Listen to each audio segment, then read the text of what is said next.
What if everything we know about ancient history is wrong? Not slightly off, not missing a few dates. Completely, catastrophically wrong. Buried beneath oceans, jungles, and deserts are structures so old, so advanced, they shouldn't exist. No names, no blueprints, just stone and silence. These are the megastructures that predate civilization itself, built by hands we can't trace, for reasons we can't explain. This isn't mythology. This is evidence. And once you see them, you can't unsee them. Welcome to the 49 pre-flood megastructures that cannot be explained. Let's dig. Before we dive into the deep end of prehistory, hit that subscribe button so you don't miss what else they forgot to teach us. And while you're here, drop a comment. Where in the world are you watching from, and what time is it right now? Because whether it's midnight in Mumbai or sunrise in Seattle, you're about to time travel through 12,000 years of forgotten genius. Tel Caramel Towers, Syria. It rises in the desert, like a whisper from a world before memory. A cluster of stone towers, ancient and defiant, standing guard over a patch of Syrian soil long since forgotten. Welcome to Tel Caramel, a site so old it makes most Neolithic wonders look like recent renovations. Discovered in the Aleppo governorate of northern Syria, Tel Caramel is a low, dusty mound until you look closer. Excavations revealed 5 round stone towers, each built atop the remains of the last, like a prehistoric game of architectural Russian nesting dolls. The oldest tower dates back to at least 10,900 BCE, that's older than Jericho's fabled walls, older than Göbekli Tepe's carved columns, older than writing, metal tools, or the concept of countries. And these weren't simple watchposts or shepherd shelters. We're talking about multi-level stonework, with stairs, plastered interiors, and possibly ritualistic fire pits. Some of the walls were nearly 2 meters thick, laid with a precision that laughs in the face of primitive man. No mortar, just well-fitted stones and a stubborn refusal to collapse. What exactly were these towers for? Defense? Ceremonial use? Stargazing? All of the above? None? That's the thing no one really knows. The team that excavated them, led by Polish archaeologists, proposed a dizzying number of theories. But in truth, Tel Caramel just doesn't fit. It appears at a time when humanity was supposed to be huddling in caves, learning how to plant barley. Yet here they were, laying stone like they'd been doing it for generations. Here's the kicker. The people who built these towers never farmed, at least not at first. The earliest strata reveal a hunter-gatherer society. No cereal crops, no domesticated animals. And yet they gathered enough manpower, tools, and collective purpose to erect towers that would stand for over 12,000 years. How? Why? No one built anything else like it for millennia. It's as if some fragment of lost knowledge briefly flickered into view and then vanished. And if Tel Caramel was just a flicker, then the next structure is the full-blown firestorm. Because a few hundred kilometers away, buried under the sands of southeastern Turkey, stands something even more intricate, even more impossible. Prepare yourself for a riddle made of stoneware. T-shaped pillars and animal spirits commune beneath the earth. Karahan Tepe, Turkey. If Göbekli Tepe is the grand opera of prehistoric megaliths, then Karahan Tepe is the underground mixtape that changes the game. Quietly crouched in the sunburned landscapes of southeastern Turkey, this site doesn't boast the fame of its sibling. It's not in the textbooks, it's not on the postcards, but it should be. Because Karahan Tepe might be even older, even stranger, and even more difficult to explain. Discovered only recently in the context of the broader Taştepeler Projecta network of early Neolithic sites in the Şanlıurfa region, Karahan Tepe sits in the same temporal neighborhood as Göbekli Tepe, that foggy zone between the end of the last ice age and the rise of agriculture. We're talking 10th millennium BCE territory. The kind of time period where conventional history throws up its hands and says, they were probably still just eating berries. But Karahan Tepe begs to differ. Excavators have uncovered over 250 T-shaped pillars, some reaching nearly 3 meters tall, many still buried, their full number and design unknown. These monoliths are carved from solid bedrock and arranged with a disturbing precision. In one chambera, narrow, cave-like room cut directly into the earth, you'll find a central, erect pillar, surrounded by others embedded into the walls like silent stone sentinels. The room feels sacred, like a subterranean sanctuary designed to house rituals we've long forgotten how to perform. Some pillars are anthropomorphic, others are blank, stoic. Several are etched with serpents, foxes, and phallic forms, their meanings as elusive as the minds that made them. And here's the twist. The entire site was deliberately buried, just like Göbekli Tepe. These ancient builders didn't just create megalithic marvels, they hid them, encasing their own history in layers of sediment, like a message sealed in a bottle and thrown into the deep time of earth. There's no evidence of domestic life at Karahan Tepe. No kitchens, no homes, just structures. Monolithic, ritualistic, purpose-built for reasons that resist modern labels. This wasn't where they lived, it's where they believed. And belief, clearly, was powerful enough to move mountains, or at least shape them into pillars. So if this is what they were doing in Turkey, while the rest of the planet was still figuring out how to sharpen rocks, it begs a terrifying question. Who taught them? Because what happens next on this list isn't just another ancient village or obscure site. It's a full-blown blueprint for early society communal structures, urban planning, and hints of a mind far more complex than hunter-gatherer logic should allow. Pack your bags. We're heading to Syria, where red stone and circular buildings hide a secret that rewrites everything. Jerf el Ahmar, Syria.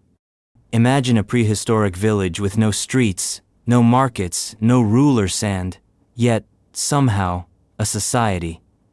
Now bury it for 10,000 years and let the dust settle. That's Jerf el Ahmar.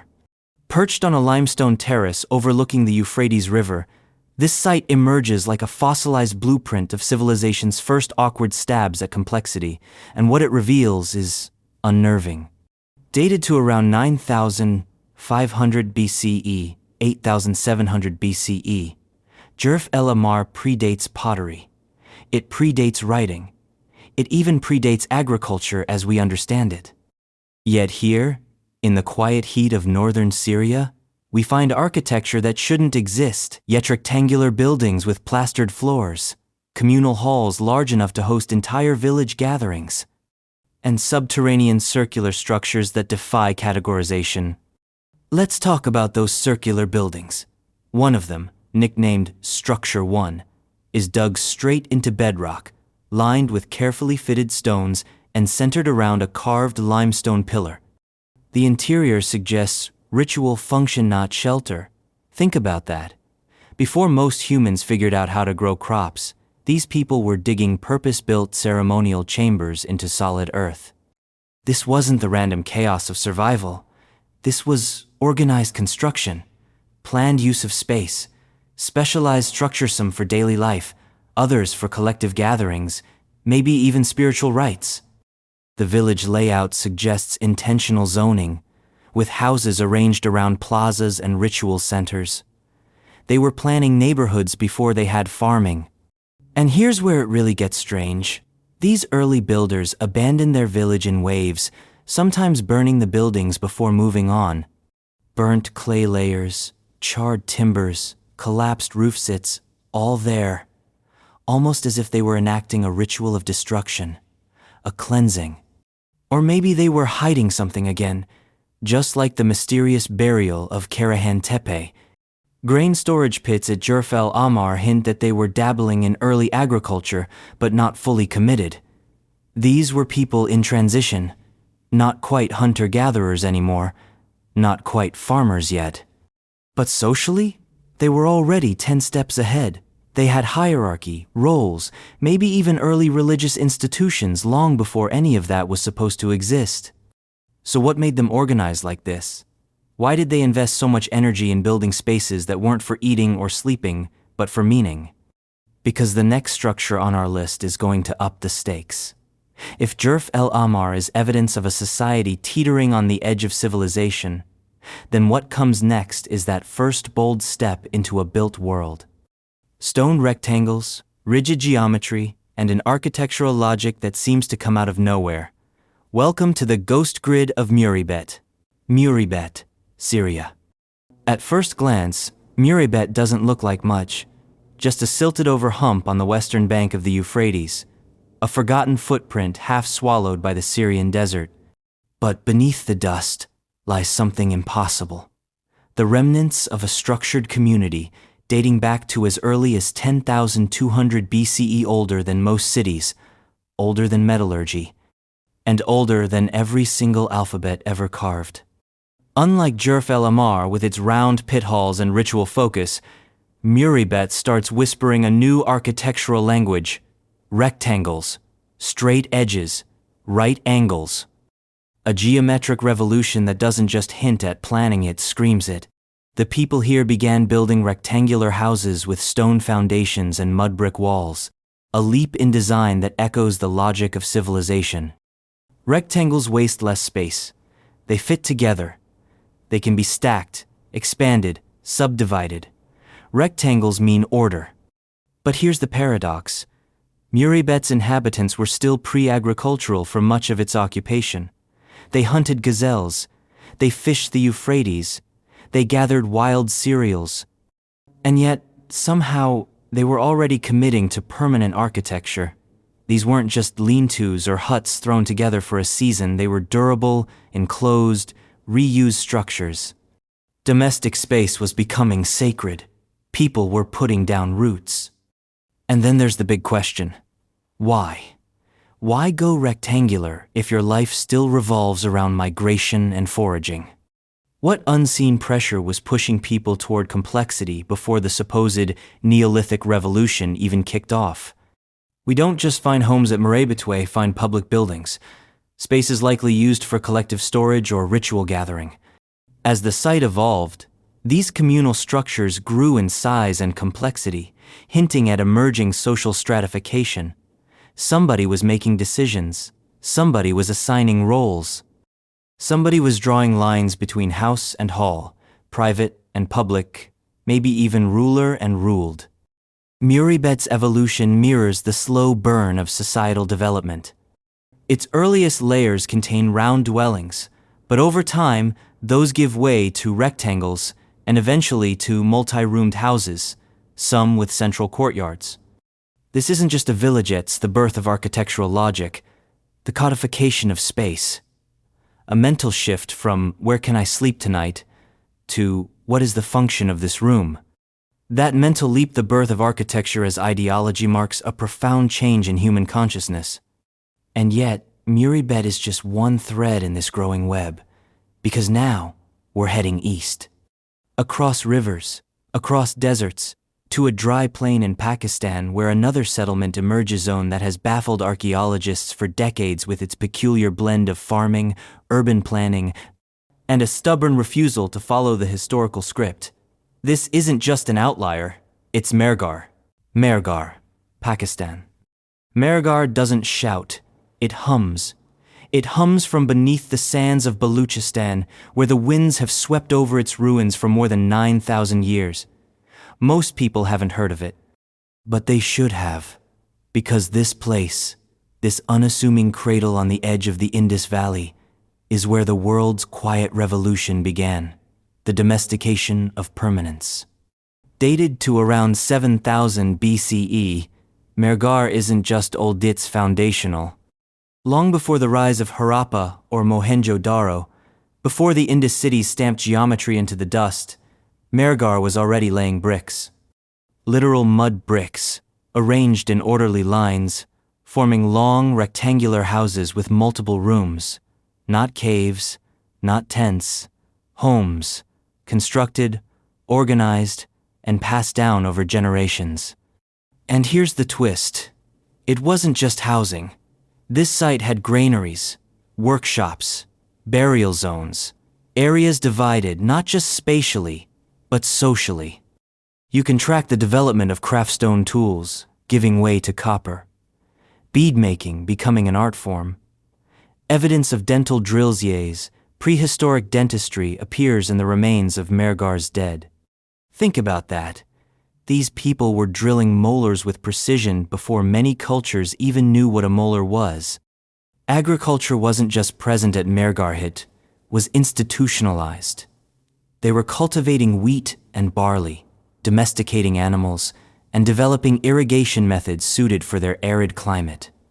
But they weren't living in stone cities or writing in symbols just yet. They were in the middle zone, the murky, fascinating adolescence of civilization. And it's exactly that murkiness that makes Mehrgarh so haunting.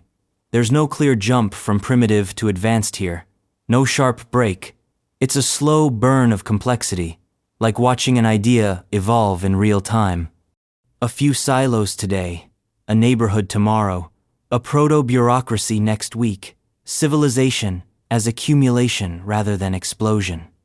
But for all its permanence, something happened. By the 3rd millennium BCE, the site was abandoned.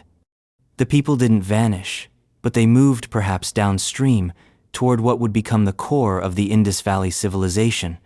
Mehrgarh remained, a fossil of a forgotten origin story. A prologue that history almost skipped. And here's the eerie echo. Like other ancient settlements, Mehrgarh seems to bloom out of nowhere. There are no gradual precursors, no scattered camps leading up to it. Just bank settlement, architecture, agriculture, society, as if someone handed them a manual on how to build civilization, step 1. Now, what if that manual came with geothermal instructions? Because our next stop sits atop a steaming hot spring in ancient Thrace where people built not just for the dead or the gods, but for the waters that never stop boiling.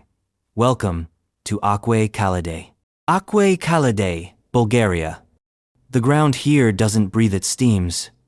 Beneath the layered earth of southeastern Bulgaria, just outside modern-day Burgas, there lies an ancient thermal spring that has never stopped flowing. And clinging to it, like a shadow that never left, is the archaeological riddle of Aquae Calidae, a name that would come much later, of course Latin for hot waters. But the story begins long before the Romans branded it, long before writing, long before myth calcified into religion, long before time had a name. What makes Aquae Calidae so staggering isn't just the age of its usates, the continuity. Thermal activity has made this spot a magnet for human settlement for over 7,000 years. And even that's a conservative estimate. The layers beneath the Roman baths and medieval fortresses tell a tale of earlier structures built with stone and mud brick, centered obsessively around the spring itself. Why? Because water that bubbles up hot from the earth isn't just water, it's sacred. It's life with steam rising off its shoulders. To early cultures, this wasn't geology, it was a god breathing. And here, they built to honor it. Archaeologists have uncovered strange pre-Roman foundations at Aquae Calidae, walls and channels, platforms and carved stones. Some seem too advanced for their assigned era. The layout suggests deliberate engineering, bathing chambers before the idea of public bathing, foundations before the formal invention of architecture. Who were these builders who carved permanence into a site without cities? And it doesn't stop at the practical. There's evidence of ritual offerings, charred altars, animal bones carefully placed. This wasn't just a spate, it was a shrine. Generations came to the spring not just to heal, but to connect with something older, deeper, maybe even sentient. The water spoke, and the people answered in stone. What's haunting is the anonymity. We don't know their names, we don't have their language, just the imprint of their faith, embedded in walls and thermal runnels, preserved beneath later conquests. The Thracians would come, the Romans, the Byzantines, Each would build their layer atop the last, never quite erasing what came before.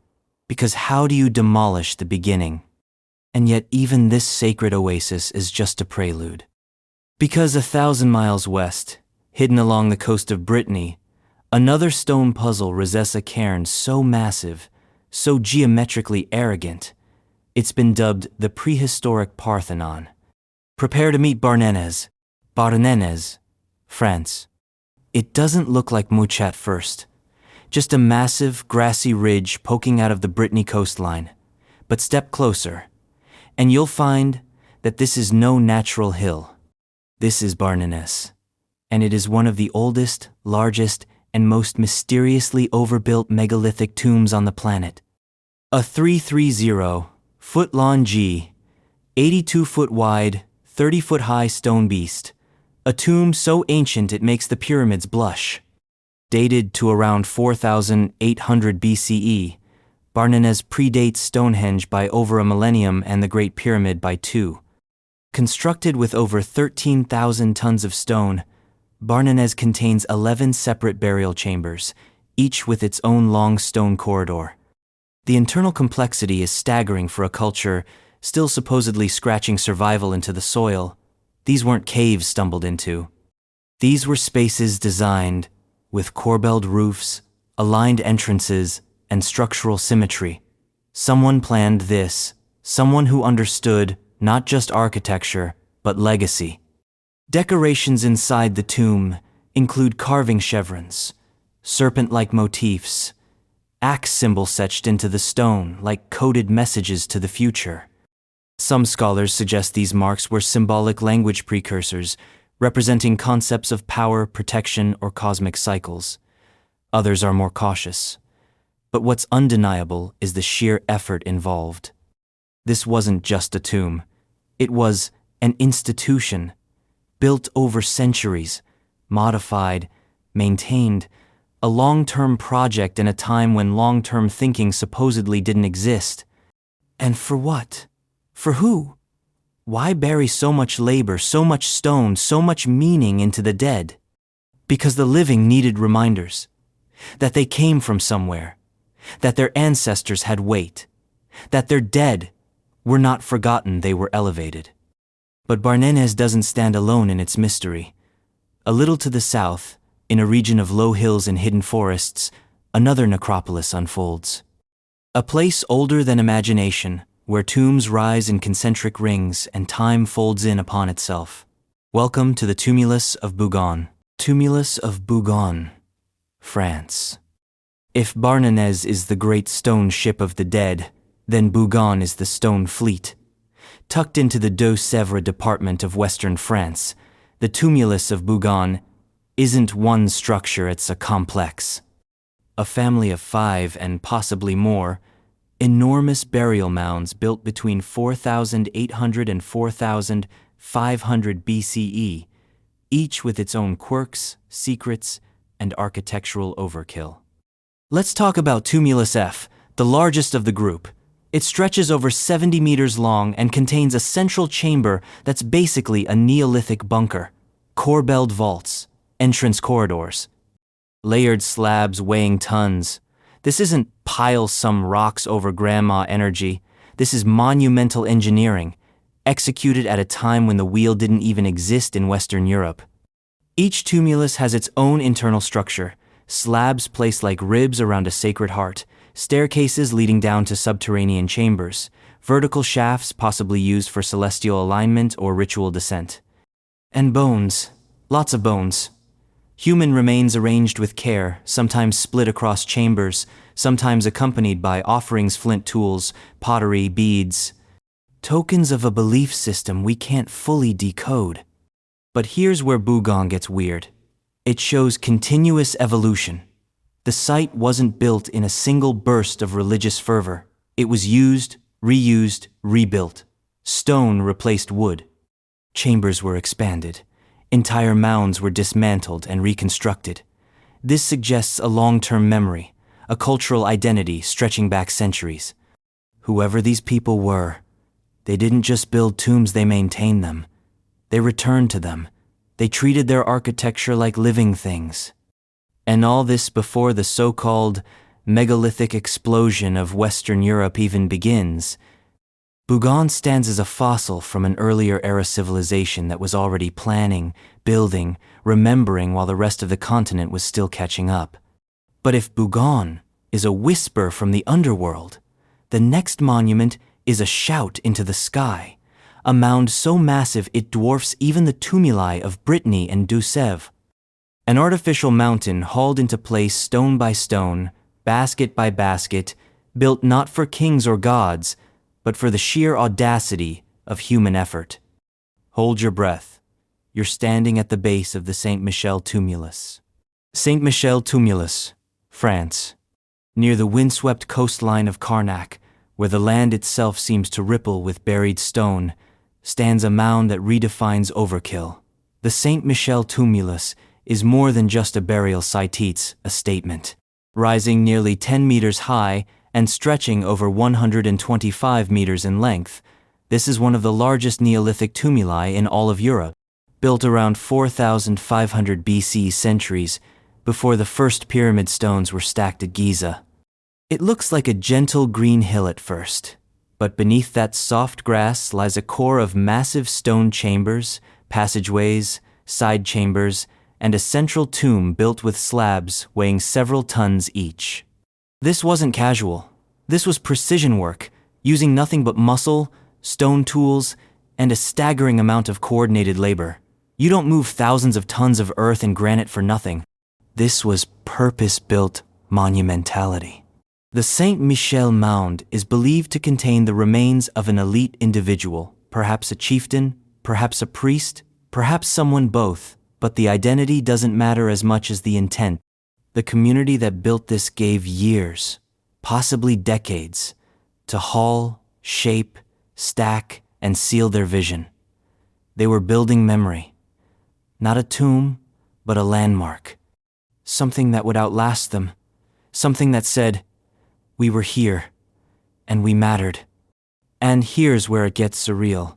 Later, prehistoric cultures came back and added on. The mound became a palimpsest of human belief, reinterpreted across centuries. From Neolithic tribes to Bronze Age peoples, the Saint-Michel tumulus became a kind of cosmic bookmark, reopened, reread, and added to. What drives a society to build mountains over the dead? Why does that instinct echo across continents and millennia? Whatever the answer, we're not done with high places yet. Because now we shift east again, back to the cradle of kings, ziggurats, and ancient sky temples. Beneath the layered ruins of Uruk lies a foundation older than the gods it once served, a platform for a deity, or perhaps something far stranger. The Anu Ziggurat's foundation is calling.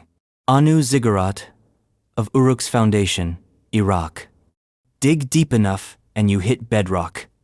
Dig deeper and you hit Uruk, the legendary city of Gilgamesh, home of the first writing, first kings, first myths etched into clay.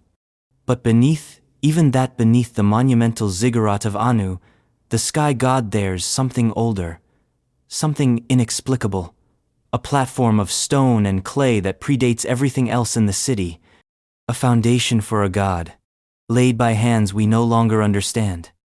The Anu Ziggurat as we know it was constructed around 4000 BCE, towering over the city as the literal high point of religious authority. But beneath its later iterations lies an earlier core, a massive earthen terrace and platform, possibly dating back to 5000 BCE or earlier. The original structure wasn't just a proto-ziggurat, it was a philosophical cornerstone, a flat-topped monument to hierarchy, to separation, to the idea that the divine should look down. What's stunning isn't the scale, though it was large for its time, it's the idea. This was a society that had just begun to organize itself into city-states. Writing was still a rumor. Yet someone decided, we need a god platform. And not just any god. Anu, the ruler of the heavens. That kind of abstraction doesn't emerge overnight. It's inherited, or handed down. The Anu Ziggurat's early base was constructed with carefully molded mud bricks, laid in patterned rows, bound with bitumen, and sealed against time. It had a temple small, but deliberate.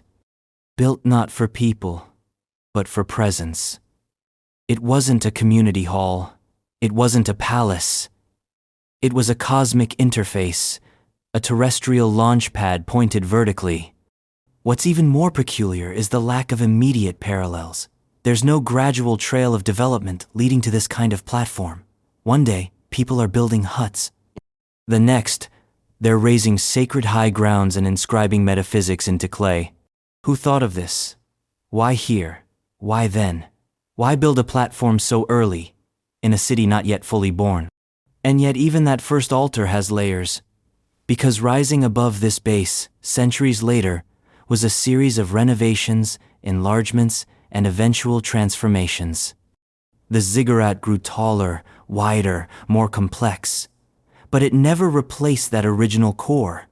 They built on it again and again, as if scared to tamper with the original blueprint. But not all sacred places were left untouched. Some were buried, some were built over, and some were outright camouflaged as if hiding them made them safer. Case in point, a mysterious hill on the island of Jersey, medieval chapel on top, Nazi bunker inside, but at its root, a Neolithic passage grave whispering through time, "Welcome to La Hougue Bie." La Hougue Bie, Jersey. At first glance, La Hougue Bie looks like an odd historical sandwich.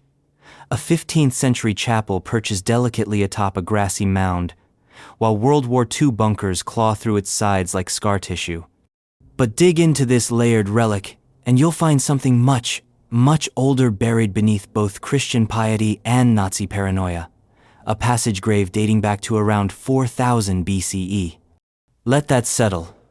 Beneath the boots of monks and soldiers lies a monument to death and memory so old, it predates organized religion.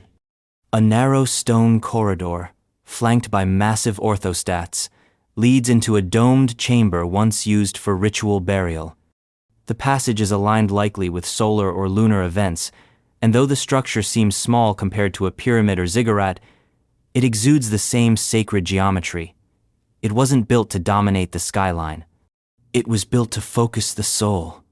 La Hougue Bie's burial chamber stretches nearly 18 meters, its ceiling a corbelled dome of prehistoric engineering.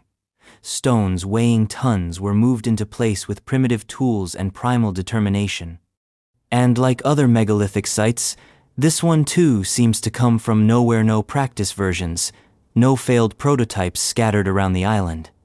Just one complete, confident structure that seems to whisper, "We knew what we were doing." But who were we? And how did they learn?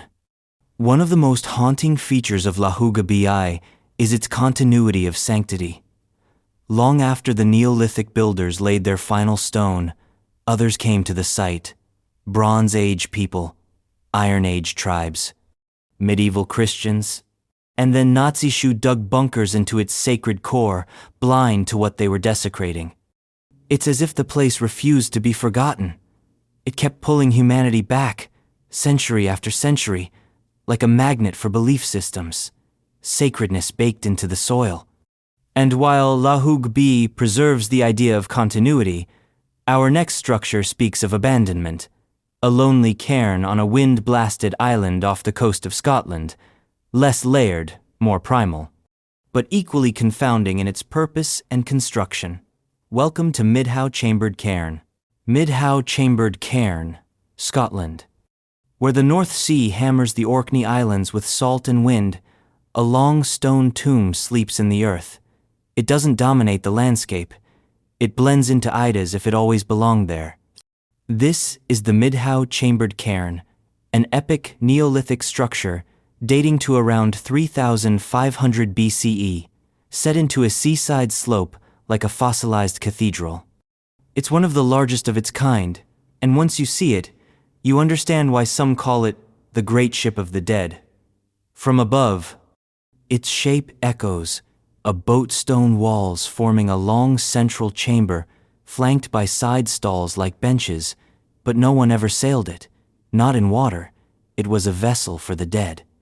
Inside, the cairn stretches over 23 meters, divided into 12 compartments by upright slabs. These weren't crypts thrown together with random rubble. They were deliberate, with architectural care and a disturbing sense of order. Many of the skeletal remains inside were arranged in fetal positions, as if symbolically returning to the womb. Others were disarticulated scattered bones placed in patterns or sequences. Ritual, respect, or something darker? The roof is long gone, but the walls remain, and what's left is enough to chill you. This was not a private tomb. It was communal, and communal for centuries. A place of repeated burials, repeated rituals.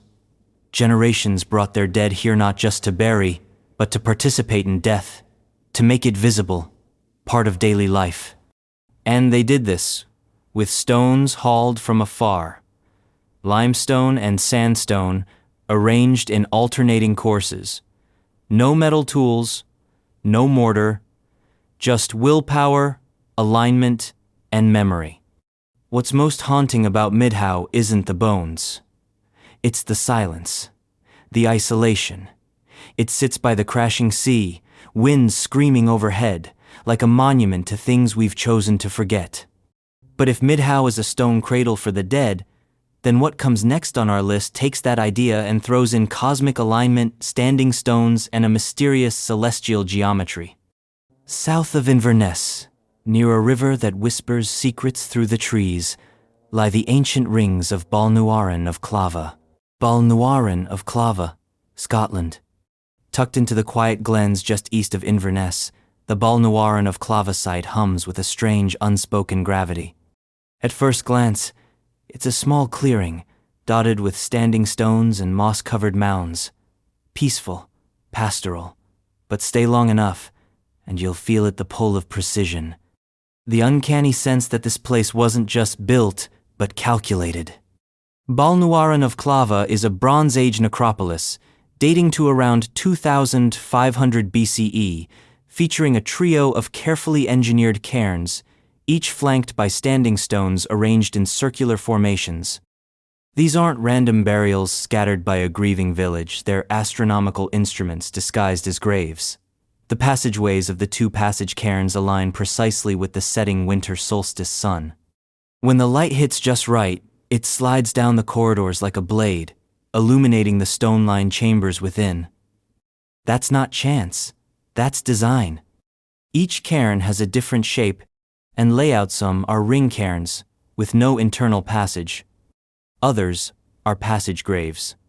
Some are surrounded by curbstones, some by outer stone circles, and all of them speak in the same language of celestial symmetry.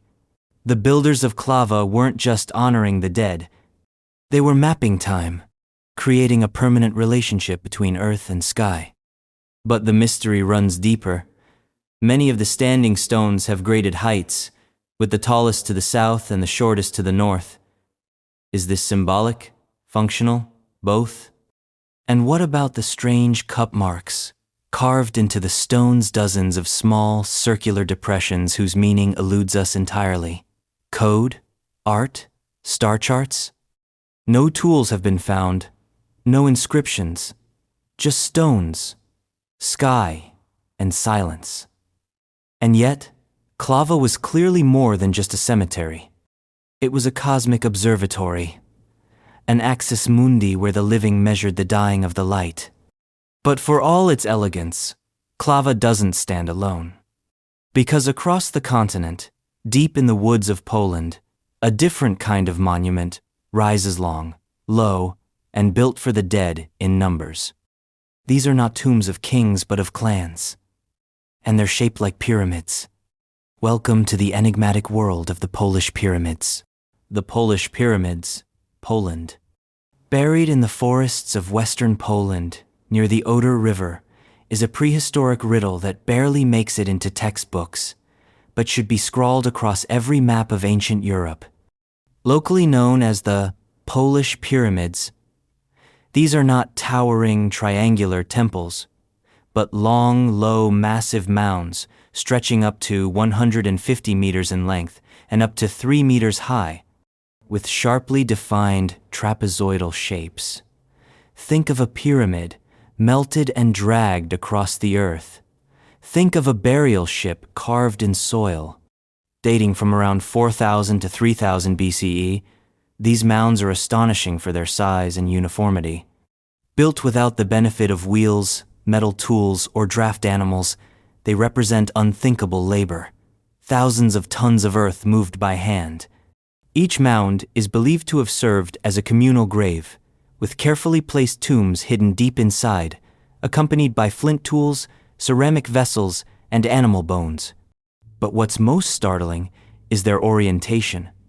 Many align with specific solar or lunar positions, echoing the precision of Clava and other solstice-aligned sites.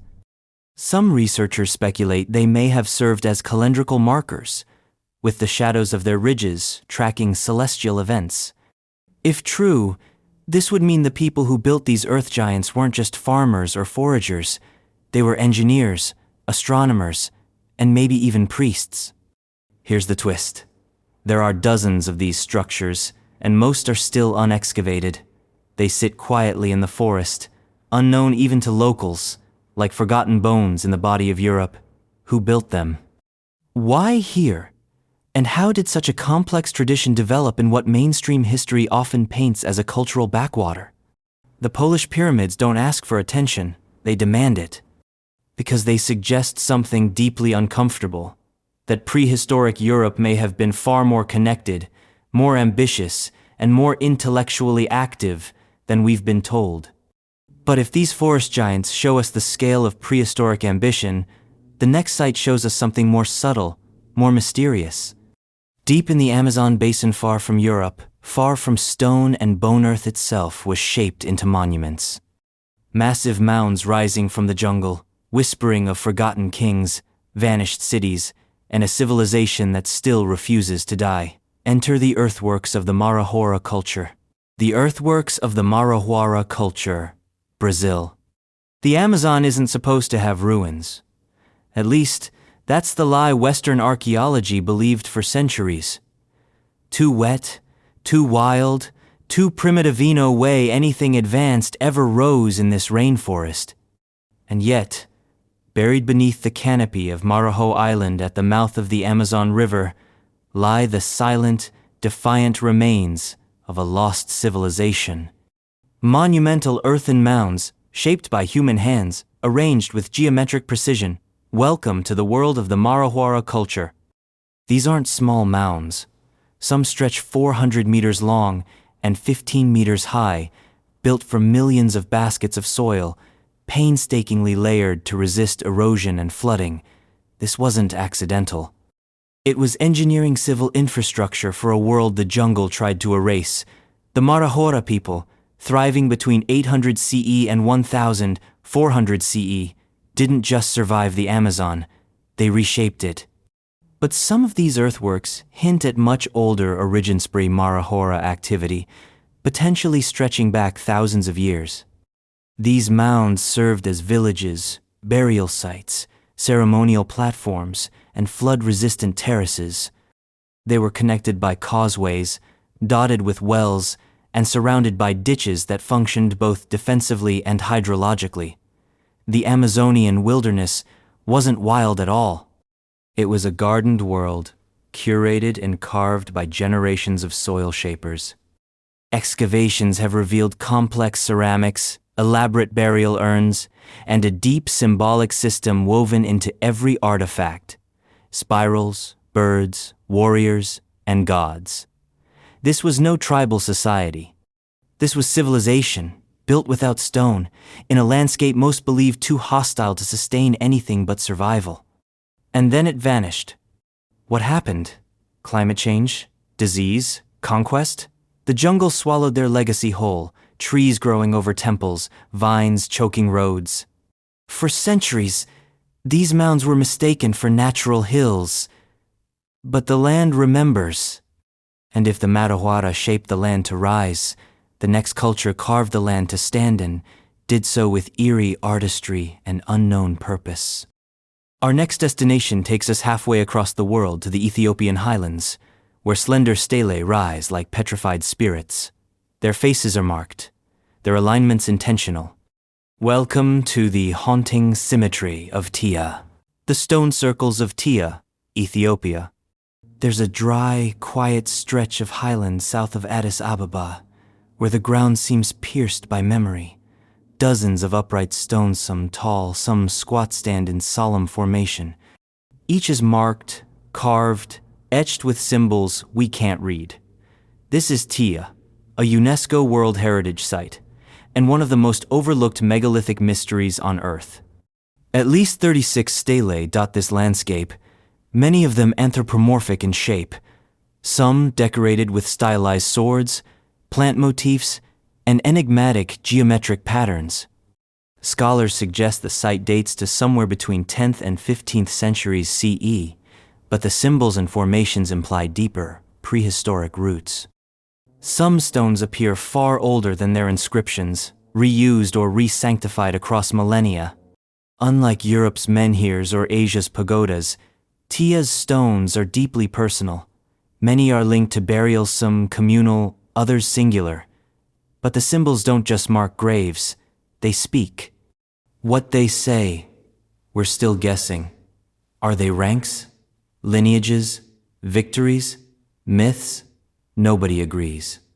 The sword-like carvings appear on both male and female burials, upending simplistic notions of gender roles in ancient warrior cultures. More intriguing is the arrangement. The stelae aren't random. They form clusters, mini circles, and lines like a language without grammar, and they share alignments with celestial events and cardinal directions. A hidden logic pulses beneath their placement, like a message from a civilization that didn't just bury its dead, it encoded them into the cosmos. Tia reminds us that not all megalithic cultures used weight to impress.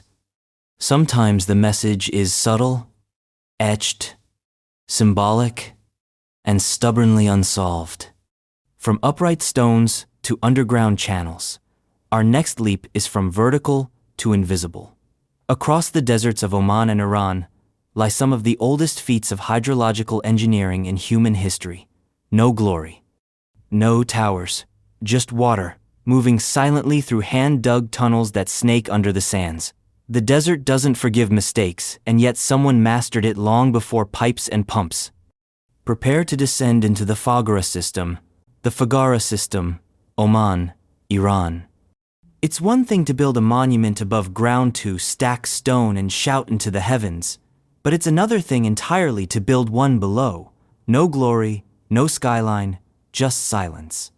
And yet, under the bone-dry earth of Iran, Oman, and their ancient neighbors, lies one of humanity's oldest hidden technologies, the Foggara, or Qanat system. These are underground aqueducts, miles long, painstakingly dug by hand to tap into distant water tables and bring life to arid land. Dating back over 3,000 years, though some sections may be far older, these channels follow a simple but brutal principle: gravity. No pumps, no machines, just a perfectly calculated slope, maintained for kilometers, sometimes across mountains. Dig too deep and you flood the tunnel, too shallow and the water never comes. The Foggara system isn't just clever, it's civilization in a trench coat. To build one, you need math, geology, manpower, and time. Lots of time. These weren't weekend projects. They required generations of maintenance. The vertical access shafts alone, dug at intervals to remove earth and ventilate the tunnels, dot the landscape like ancient polka dots, invisible until you know what you're looking for. Some foggaras still function today. Water from centuries past still flows into orchards and villages, and this longevity isn't accidental. Builders knew how to seal, to filter, to redirect. They designed for permanence, a word modern infrastructure barely understands. But what's perhaps most eerie is that many of the oldest qanats lead to abandoned town civilizations that vanished, leaving only the waterworks behind. Ghost cities with no names. kept alive by the veins they left in the ground.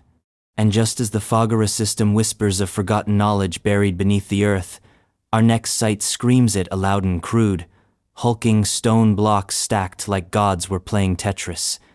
We're heading to the Andes. To a fortress that isn't a fortress. To walls that don't fit the culture above them. Welcome to the unspoken mystery beneath Sacsayhuaman, the megalithic walls of Sacsayhuaman's substructures. Peru. High above the ancient city of Cusco, perched like a thundercloud on the mountain's brow, lies the megalithic complex of Sacsayhuaman. Most know it as an Incan fortressa ceremonial citadel made of absurdly massive stone blocks, each carved with a precision modern tools still struggle to explain. But the most unsettling mystery isn't the walls you can see. It's the foundations beneath them, the substructures, far older than the Inca, rougher in form but impossibly massive. The official narrative tells us the Inca built Sacsayhuaman in the 15th century, using nothing but manpower, stone tools, and genius. And yet, certain stones at the base of these walls are cruder, larger, and more eroded than the polished Incan stones above. Some blocks weigh upwards of 150 tons, shaped into interlocking jigsaw patterns that resist earthquakes and time alike. No mortar, just impossible fits. So the question: why did a people who left us detailed records about roads, taxes, and festivals never mention building these older, lower blocks? And why do the techniques differ so radically? The deeper you go, the stranger it gets. Subterranean chambers, sealed doorways, and tunnels blocked with stones larger than cars. Even the Inca treated parts of Sacsayhuaman as sacred and untouchable, suggesting they too inherited a mystery, a place that was ancient even to them. Some theorists argue that what lies beneath is the fingerprint of a lost civilization, pre-Incan, pre-Adamic, pre-everything. Others suggest cataclysm, earthquake, or climate shift wiped out the builders, leaving only these raw bones behind, but no one has answers, only awe. And from the highlands of Peru, we leap to the chalk hills of England, where giants race across the landscape, and history melts into myth, because the next structure isn't made of walls or tombs but of absence.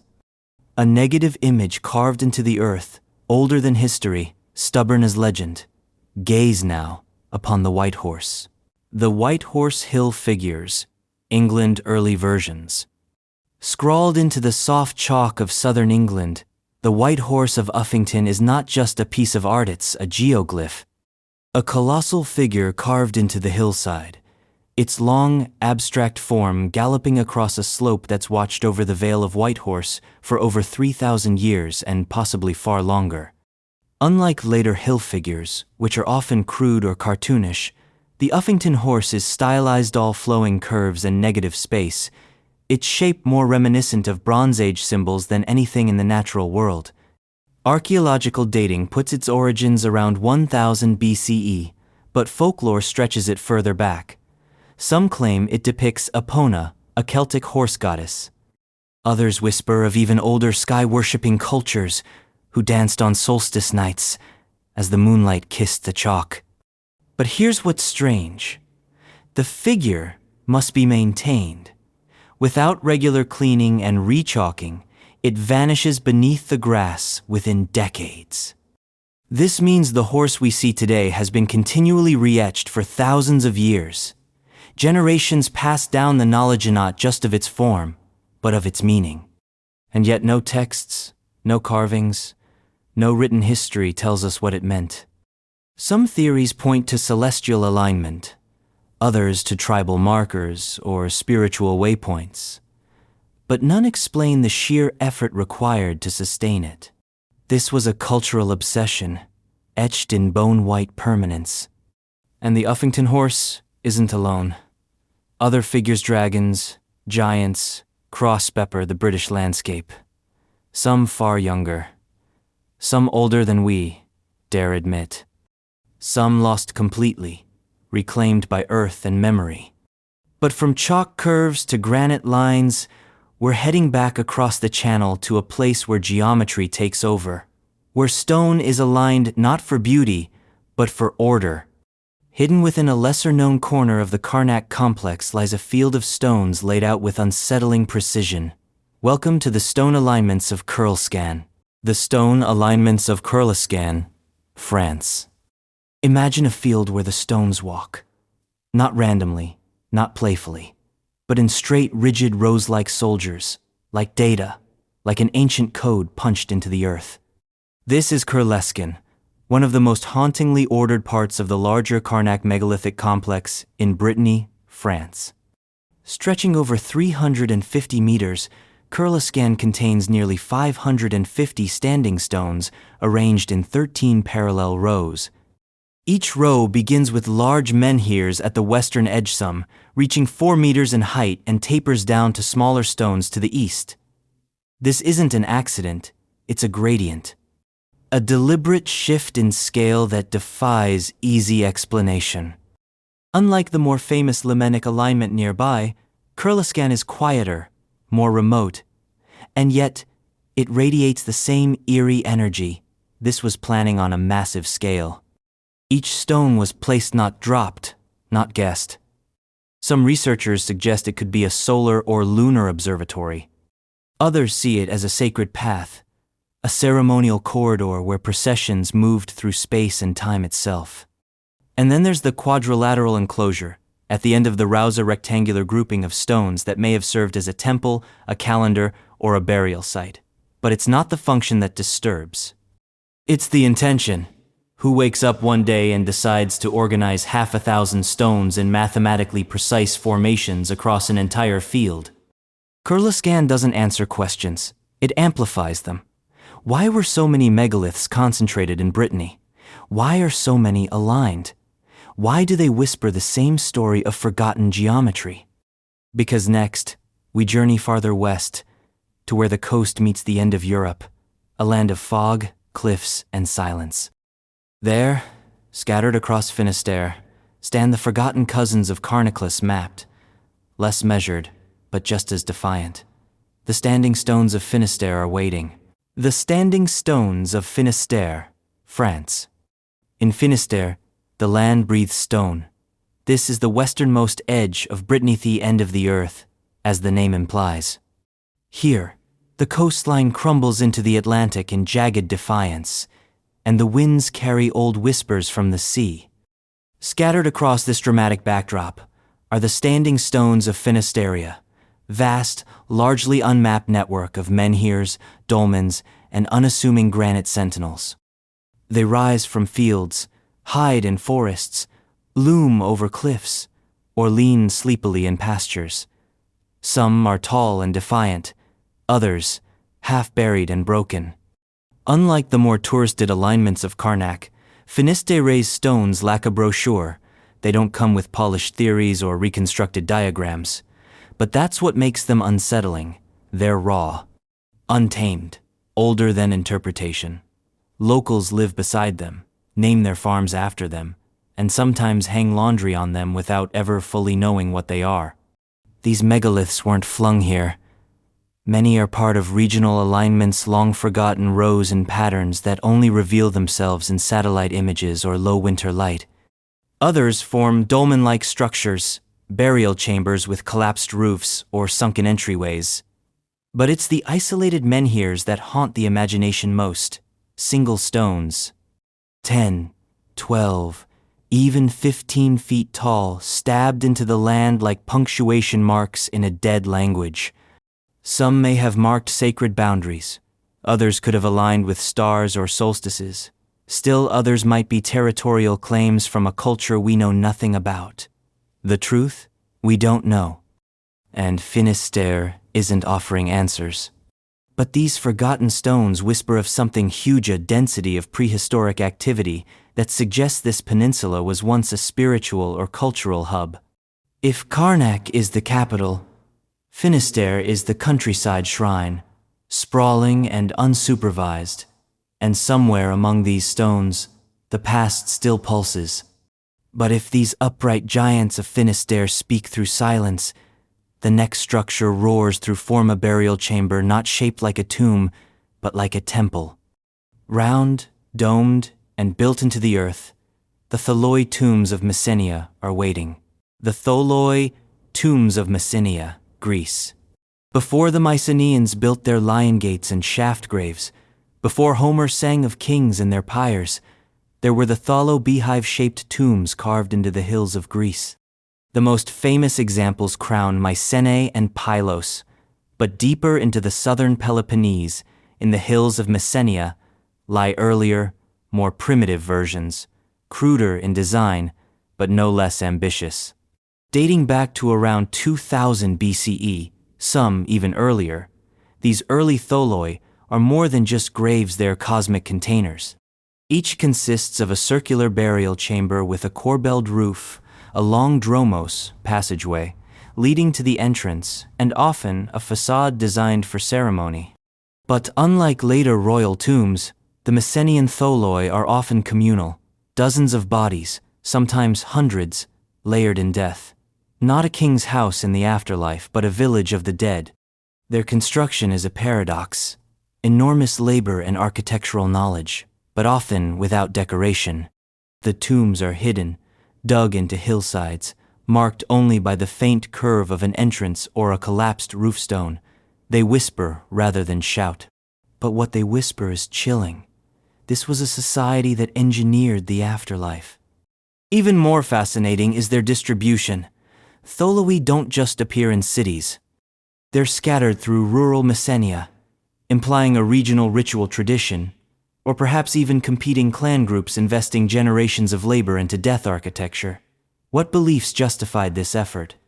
What cosmos demanded corbelled roofs and ceremonial passageways? Later, Mycenaeans would refine the design, but these early tholoi are the prototype. The blueprint etched in stone, forgotten in textbooks.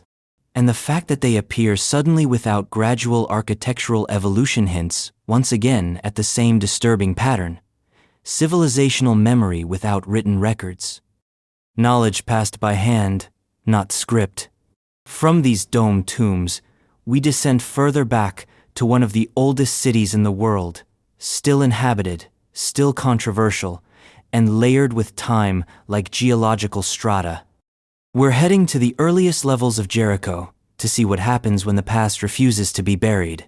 The pre-ceramic site of Tel Ez Sultan, Jericho's earliest layers, West Bank.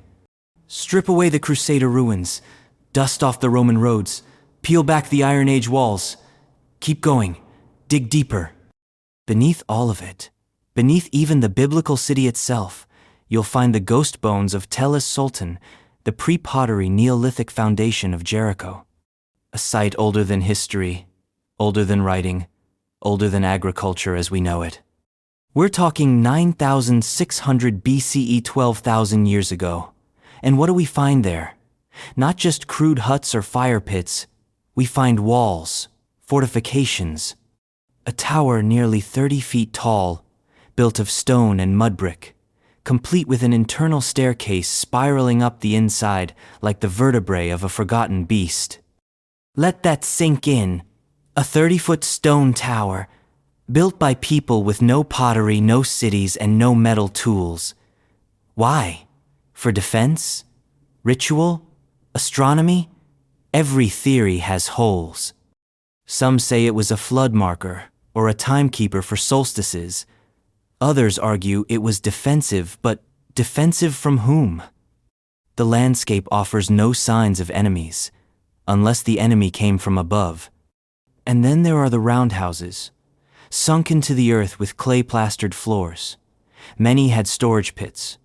Some had human skulls buried beneath the floorboards, carefully placed, intentionally curated. Was this ancestor worship, proto-religion, or something stranger? What disturbs most is the cohesiveness. This wasn't a loose gathering of huts. This was a planned community, with social roles, construction sequences, shared labor. In a time when most of the world was still chasing mammoths, these people were building walls. And then, as quickly as it appears, the settlement shifts. Structures are buried. New layers rise, and with them, new questions. Jericho never stops building. But it's that first city, that ghost grid, that screams the loudest. And now, from the oldest city on Earth, we leap to one of the most hauntingly remote places humanity ever left a mark. Not walls, not towers, but paint, sprayed on rock in swirls and symbols, older than memory. Welcome to the Rock Art Galleries of Kimberley, Australia. The Rock Art Sites of Kimberley, Australia. Welcome to the edge of time. Kimberley isn't just remote, it's a wilderness wrapped in silence, tucked into the northwestern corner of Australia where red cliffs meet an ancient sky. Here, the oldest art galleries in the world are painted not on canvas, but on stone. Dozens of rock shelters, hundreds of panels, thousands of figures. And some of these images may date back over 40,000 years. But this isn't just cave art. This is a pre-flood gallery, etched and painted long before the Sahara was desert, before the Ice Age ended, before even the stories of Mesopotamia took root. The most iconic style in the Kimberley region is the Gwian, also called the Bradshaw paintings. These aren't handprints or hunting scenes. They're anthropomorphic figures, lithe and elongated, clothed in headdresses, sashes, and tassels, some even appearing to dance or perform ritual. The detail is astonishing. Limbs are proportional. Garments flow. There's a sense of movement and spiritual weight, as if these weren't just drawings but beings caught mid-motion. Unlike the more recent Wangina figures' ancestral spirits, painted with blank eyes and cloud-like heads, the Gwian figures are hauntingly modern in anatomy and composition. Who were they depicting? And how did these techniques appear, fully formed, with no known precursors? Even stranger, the pigments have bonded with the rock chemically. This isn't simple ochre on stone. This is pigment embedded into mineral, almost fossilized, immune to weather. Some believe microbial processes helped preserve them, but no one fully understands the alchemy. And what if these weren't just depictions? What if they were records, ritual reenactments, myths, or even memories? Because the region is saturated with stories, oral traditions passed through tens of thousands of years, hinting at great floods, sky beings, worlds beneath the land, not metaphor, memory.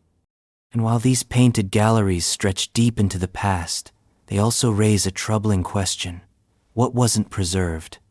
How much of this world's prehistory has already vanished, blown away by wind, swallowed by jungle, drowned beneath oceans? From brushstrokes on stone, we move now to stone-on-stone silent tombs on distant islands, older than legend and barely touched by modern excavation. Welcome to the forgotten cairns of the Outer Hebrides. The cairns of the Outer Hebrides, Scotland. Beyond the mainland, past Skye and Lewis, the Outer Hebrides stretch like a jagged spine into the North Atlantic. Here, amid the mist and brine, lie cairns, Neolithic burial structures, scattered across the moors and hills like breadcrumbs dropped by time itself.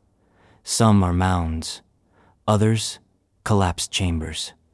All are unexcavated, understudied, and under siege by weather and neglect. These are not the tourist-polished cairns of Orkney or the mainland. They don't have signage or safety rails. They exist in isolation, often unnamed, often surrounded by sheep or sea wind. But make no mistake, these were once monuments of profound purpose. Built with slabs of stone, some weighing several tons, these cairns speak of ritual and reverence in a landscape where life was harsh and death had to mean something. Many are passage graves, oriented with uncanny precision. Solstice light would have once cut down their stone corridors, illuminating inner sanctums now dark and collapsed. Others are ring cairns, formed by concentric circles of stone or chambered tombs, where the dead were laid in careful sequences, sometimes over generations. Multiple bodies, multiple layers. Death not as an end, but as a process. And here's the pattern again. Geometry with no precedent. Who taught these scattered islanders how to align burial sites with the stars? Who showed them how to lift and shape stones in a wind-ripped wasteland? These cairns defy the idea of cultural isolation. They echo designs from Brittany, from Ireland, even from the Mediterranean. There's a logic here, a style, a shared code. One that didn't arise randomly, but was carried, shared, and protected across seas and centuries. And just beyond the Atlantic horizon, another island tells a similar story, one of rituals, stones, and people forgotten by the empire that later claimed them. Our next stop is the volcanic edge of Spain, where pyramids and mystery rise from black soil. Say hello to the stone structures of the Canary Islands. The stone structures of the Canary Islands, Spain. Volcanic soil, harsh sun, black basalt rising against a cloudless sky. The Canary Islands seem like an unlikely place for ancient monuments, but scattered across Tenerife, La Palma, and other islands in this archipelago are stone platforms, pyramids, and circular structures whose origins are anything but clear. Built by the Guanche people, the indigenous inhabitants of the Canaries, these megalithic remains are older than colonial history and richer than folklore admits. Some are stepped pyramids, aligned with solstices, eerily reminiscent of Mesoamerican forms, though no contact ever existed. Others are stone circles, dolmen-like altars, or burial chambers. What unites them is their precision flat-faced stones, sharp corners, orientations that scream purpose. And yet, their function remains unknown. Were they temples, calendars, tombs?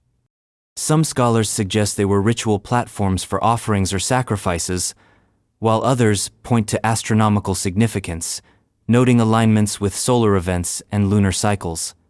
The Guanche people didn't have writing, but they recorded through architecture. They mummified their dead. They built with stone in a land that offered little else. They left behind shapes that mirror ancient Mediterranean designs, hinting at a forgotten connection or an older shared origin. What's most haunting is how few of these structures remain. Many were dismantled or misidentified during colonial occupation. Others lie beneath modern development, unknown even to those who walk above them. The Canary Islands may be known now for tourism, but beneath the beaches lies an archive of stone that refuses to be silenced. And now, from the volcanic to the glacial, we jump to a peninsula wrapped in fog and memory, where more stone lies hidden beneath grass and centuries. Beneath rice paddies and highways, a mystery persists. Prepare to meet the dolmens of the Korean Peninsula.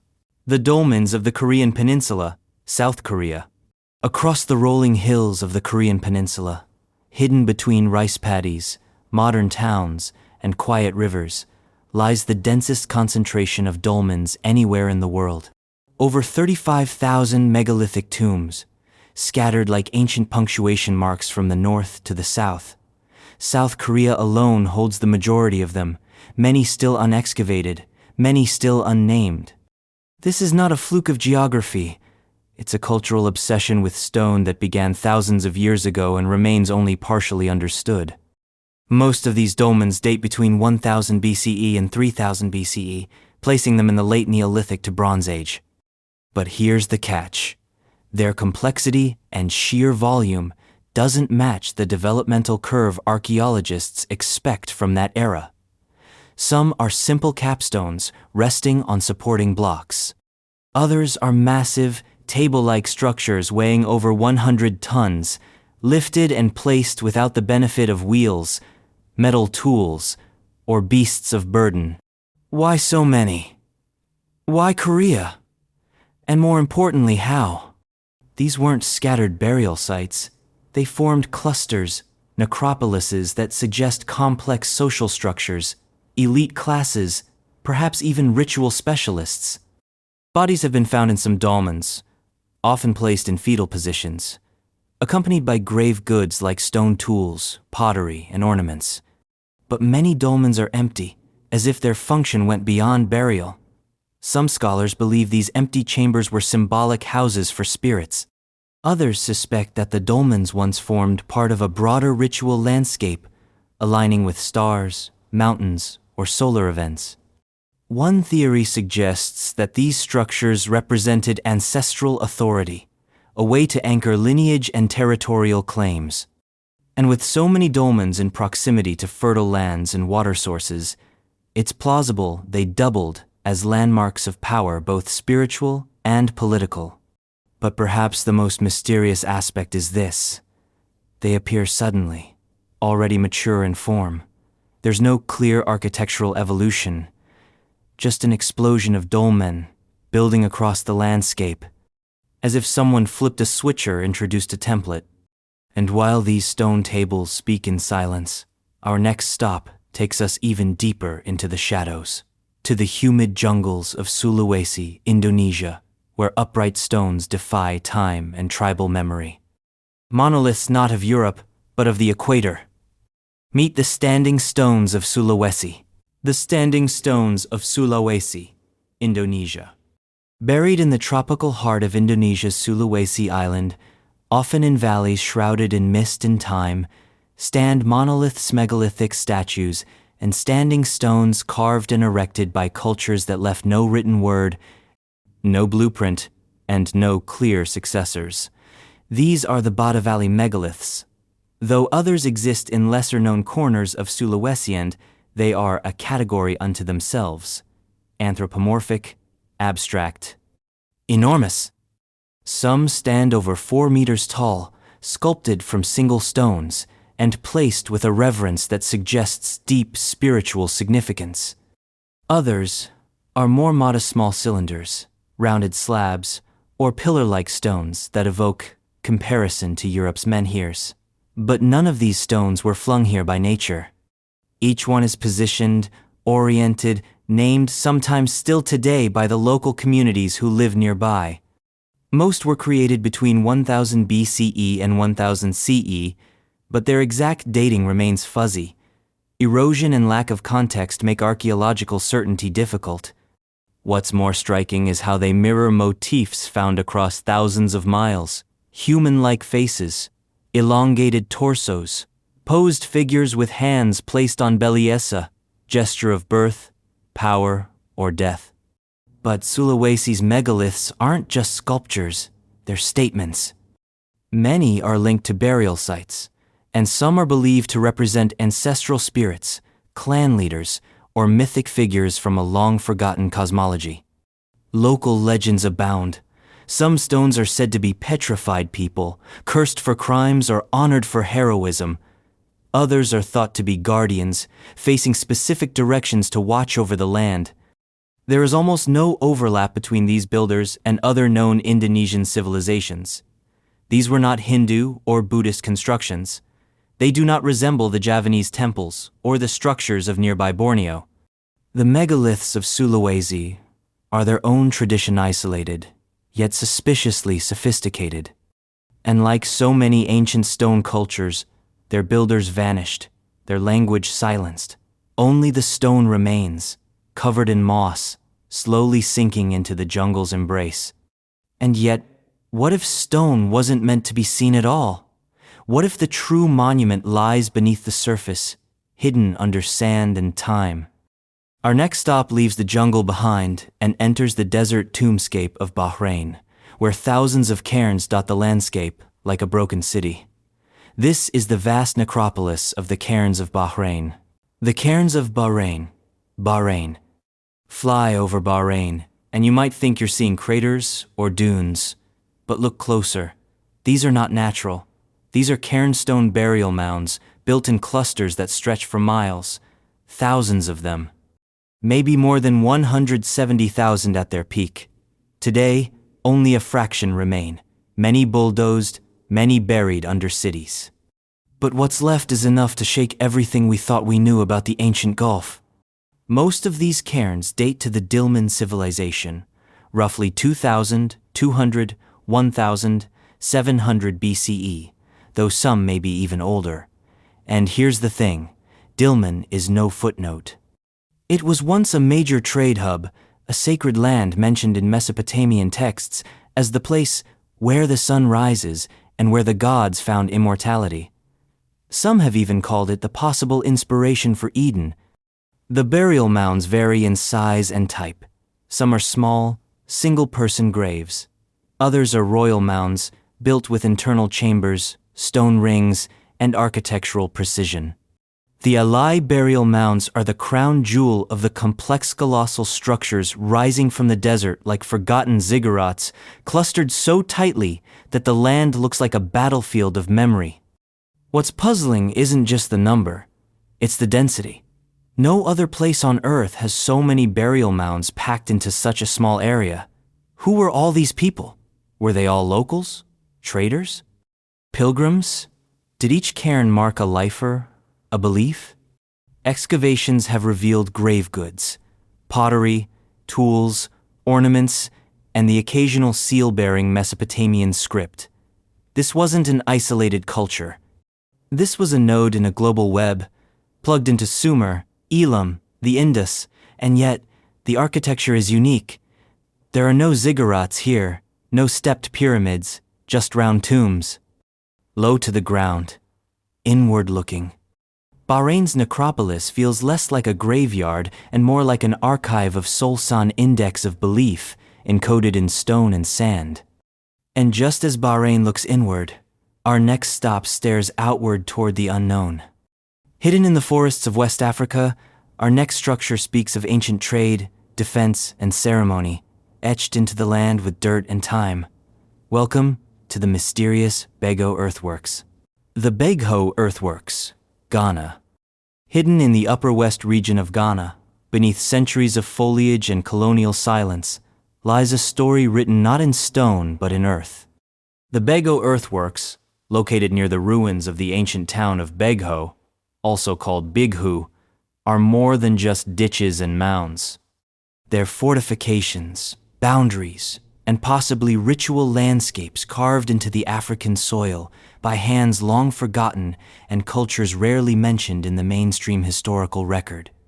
What makes Begho remarkable is not just its age. Many parts of the settlement date back to before 1000 CE, with some layers possibly reaching back into pre-Iron Age antiquity, but its strategic significance. This was a hub on trans-Saharan trade routes, a city that once buzzed with gold, cola nuts, textiles, and cultural exchange. It's mentioned in oral histories and early Arabic texts as a place of commerce and power. But the earthworks? Those came first. Stretching in broad defensive arcs and punctuated by ditches, berms, and embankments, the Bego earthworks were clearly more than just property lines. They were territorial statement Schumann-engineered boundaries that shaped the flow of people, goods, and maybe even spirits. In some places, the earth was piled up into walls. In others, dug down into trenches deep enough to hide in. This wasn't ad hoc construction. It was planned, surveyed, and maintained a massive communal effort that spoke of governance, identity, and ritualized space. What's eerie is how little we understand about the earliest builders. The town of Begho flourished later, during Ghana's medieval gold boom, but the structures beneath it, the ghost ridges in the dirt, seem older.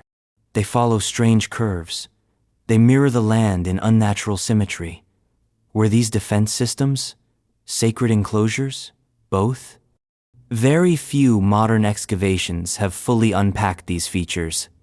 Colonial archaeology dismissed them as primitive, but satellite imagery and LiDAR have started to reveal the truth.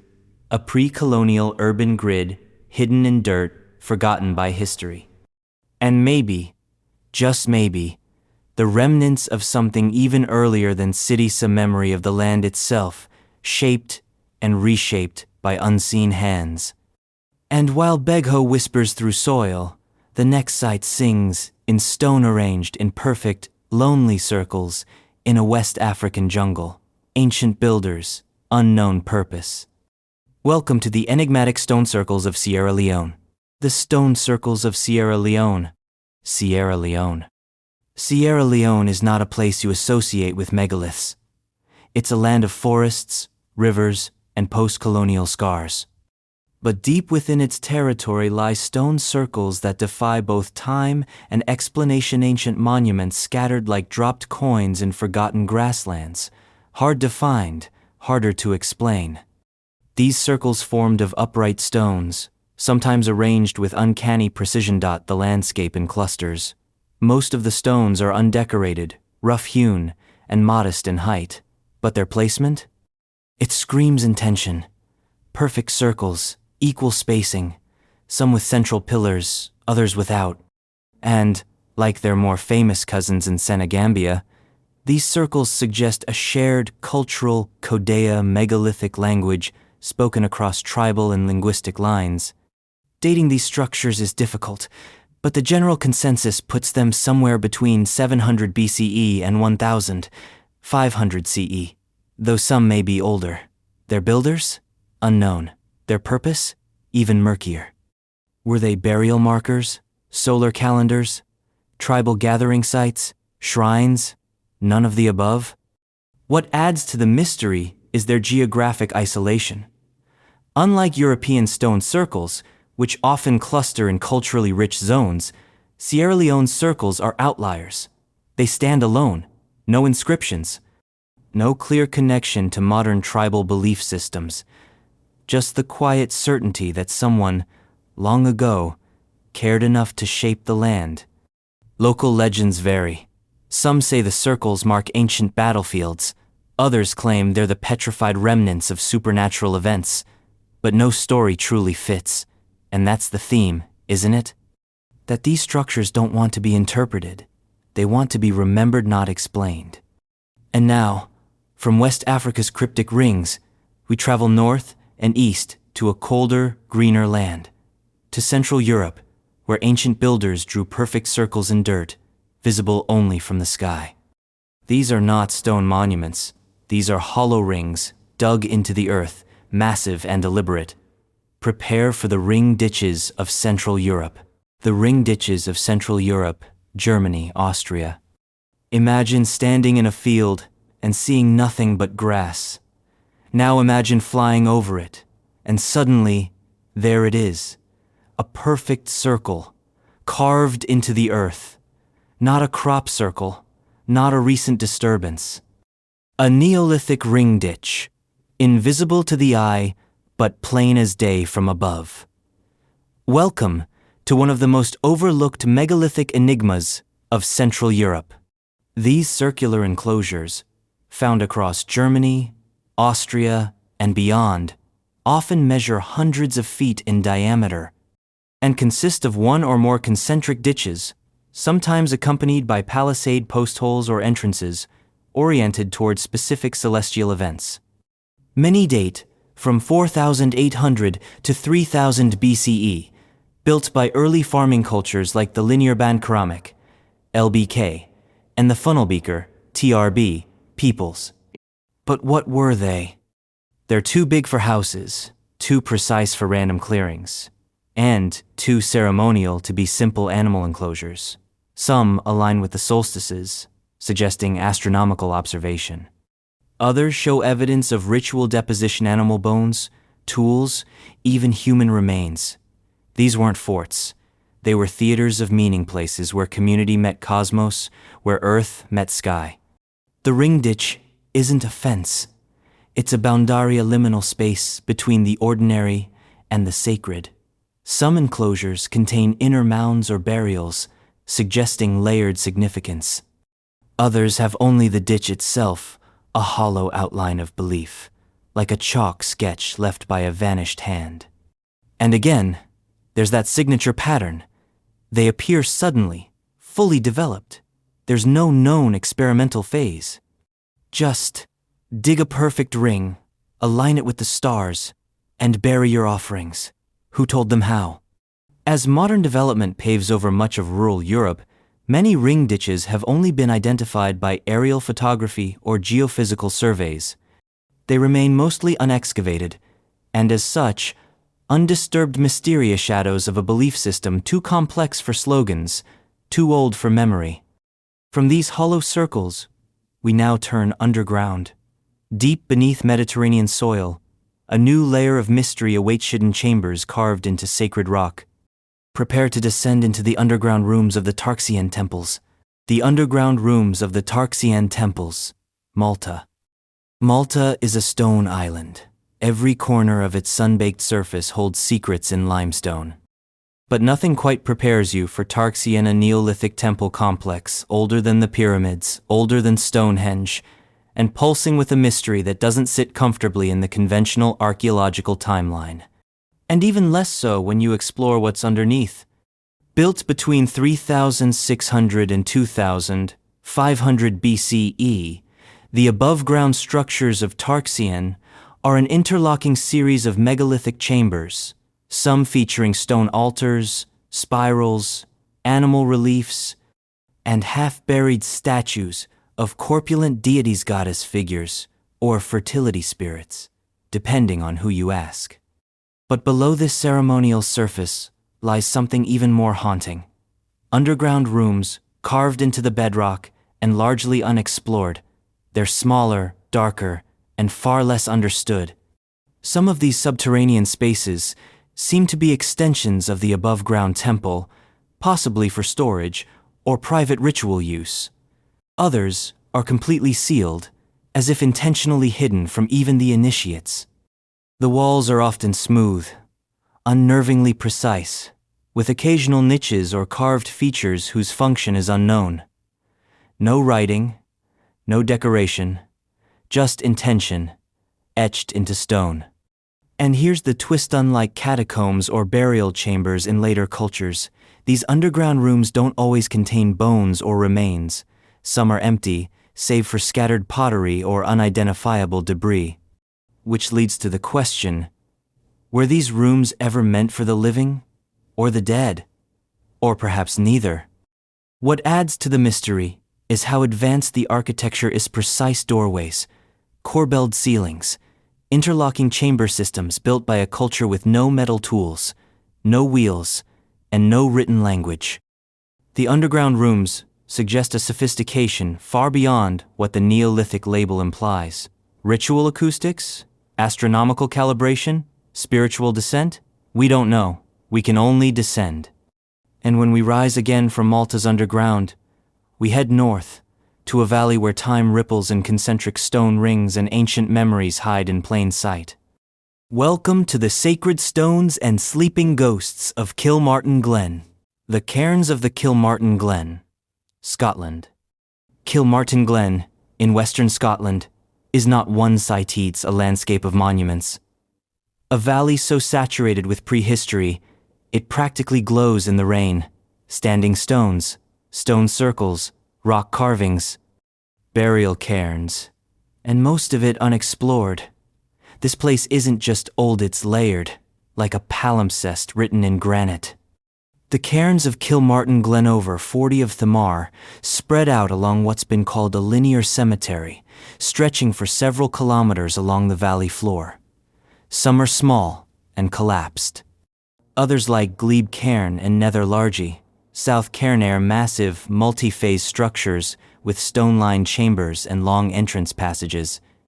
Radiocarbon dating puts the earliest cairns at around 3000 BCE, with others added centuries later. But it's not just about burial. These cairns align, not just with each other, but with standing stones and carved rock panels across the glen. It's as if someone mapped the heavens onto the earth and built structures to mark the connection. Solar alignments, lunar tracking, memory markers for the dead, and then there's the cup and ring marks, abstract carvings pecked into the stones and nearby rock faces. They swirl like fingerprints, like maps, like something just on the edge of comprehension. No one knows what they mean. Symbols, signatures, ritual instructions, alien script, take your pick. They're everywhere here. They weren't graffiti, they were intentional. But maybe the most haunting feature is the silence. Kilmartin Glen isn't a tourist circus.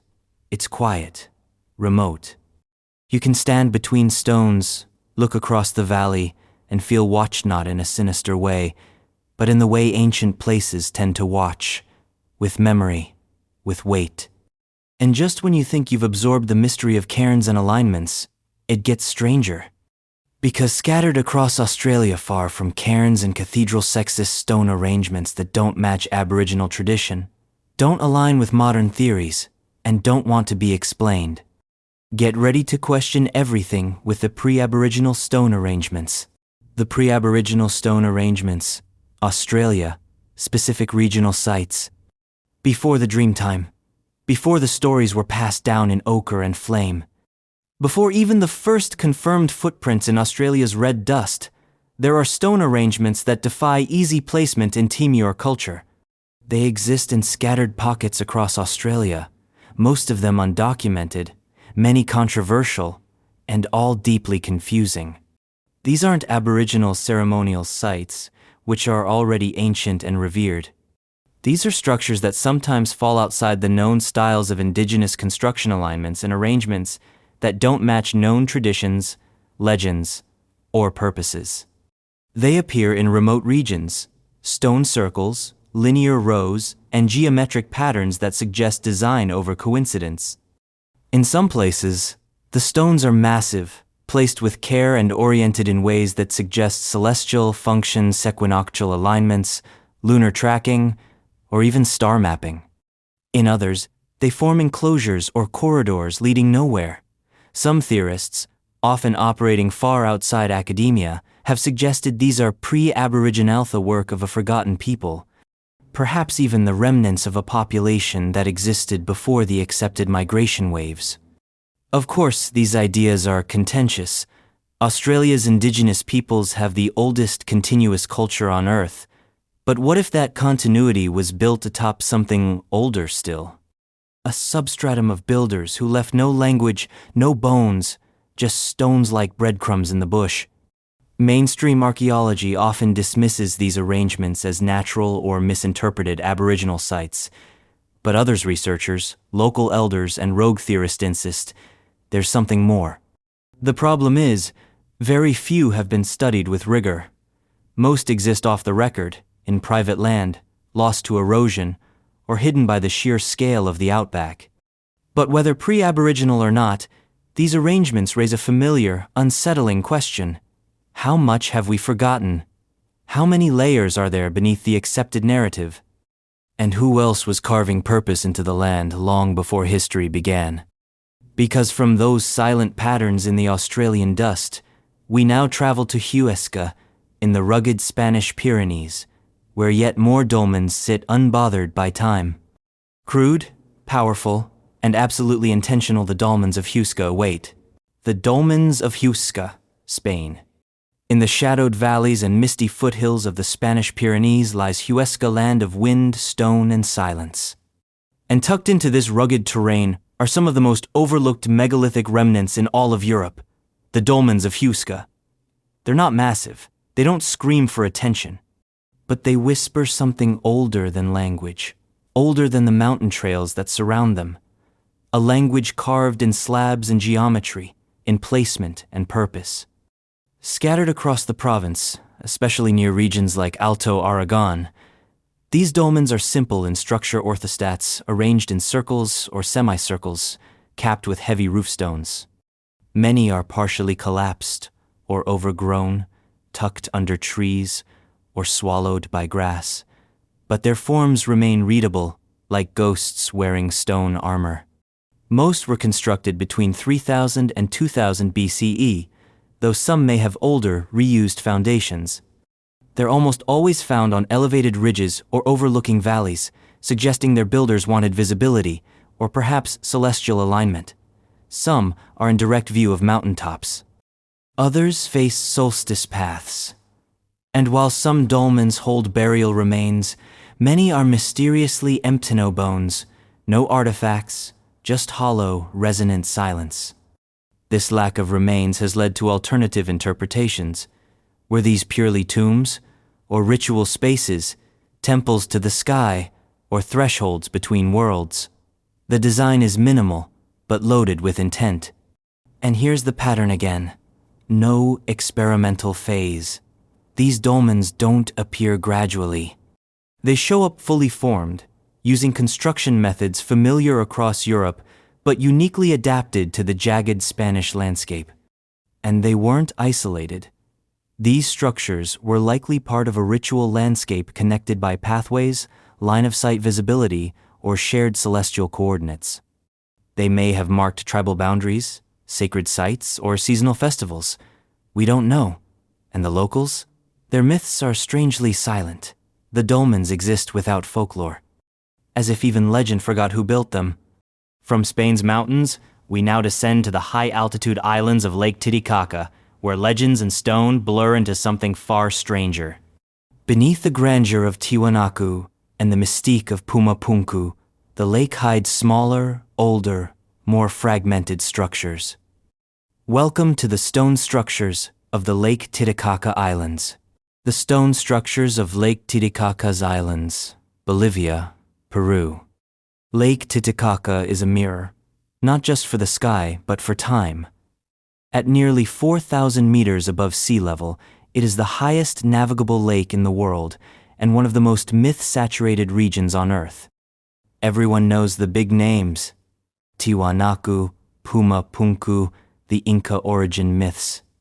But scattered across its many small islands are remnants far older, far quieter stone platforms, terraces, altars, and foundations that may predate even the Tiwanaku Empire. On Isla del Sol and Isla de la Luna, the better-known islands, stonework abounds. But it's on the lesser islands, Isla Hoa, Isla Siriki, and others that archaeologists have found enigmatic, unclassified structures. Small, box-like constructions. Megalithic blocks that appear older than the architecture around them. Foundations buried in silt or draped in lichens, some half-submerged, as if swallowed by the rising lake. Others crumbling quietly into the highland wind. What's striking is the contrast in stonework styles. Some are rough, clearly local. Others are finely cut, even polished, resembling the H-block style of Pumapunku, yet there's no context for them. No inscriptions, no iconography, just anomalous technique scattered across isolated islets. And then there are the sunken structures underwater formations that have been photographed and sonar mapped, but rarely studied. Flat plains, right angles, stone platforms now resting under meters of water. How old are they? No one agrees. Were they submerged by natural shifts? Or was the lake lower when these were built? The Inca claimed they came from this lake, that the world began here. And when you stand on a wind-blasted cliff and look down at stone steps that lead into the water, it's hard to disagree. Someone was building before the gods arrived.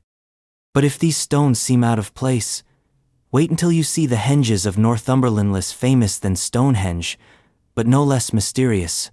Circles of soil and ditch, ancient geometry carved into the English countryside. Prepare for the Neolithic henges of Northumberland. The Neolithic henges of Northumberland, England. The moorlands of Northumberland hold secrets in their soil. Windy, wild, and often overlooked, this northern corner of England doesn't get the same prehistoric spotlight as Wiltshire or Orkney. But buried within its rolling hills and sheep-dotted fields are Neolithic hengis earthwork circles whose purpose, construction, and symbolism remain maddeningly elusive. Unlike stone circles, henges are ditch and bank structures, a circular or oval ditch inside a raised embankment, which, in itself, is weird. Why dig a ditch inside a defensive wall? The layout implies these weren't forts, they were inward-facing sanctuaries, built not to repel, but to contain, something sacred, something serious. Some of these henges, like Thornborough, though technically in Yorkshire, or the lesser-known henges of Millfield Basin and Yevering, date back to around 3000 BCE, and are among the oldest large-scale engineered spaces in Britain. They range in diameter from 30 to over 100 meters, and often appear in groups, aligned with solar or lunar events. But what's even more chilling is that these sites were often reused. Later cultures repurposed them.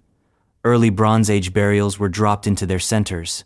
Iron Age tribes built on their edges. Romans passed by them, unsure of what they were. Every generation saw the ring and knew this meant something. The Neolithic henges of Northumberland are especially intriguing because they are less restored, less disturbed, and therefore possibly more authentic than their better-known cousins. Their alignments remain crisp. Their silence remains total. Why did early humans carve perfect circles into the ground, with no apparent function, and then guard them with rings of raised earth? These weren't homes. These weren't storehouses. They were places of gathering, of ritual, of celestial communion. And if the henges speak of sacred boundaries, our next destination goes beneath them to the ancient wells and cisterns of Arabia. Structures built not to celebrate the heavens, but to harness the most precious resource of all, water. Descend now into the mystery of the ancient wells and cisterns of Saudi Arabia. The ancient wells and cisterns of Saudi Arabia,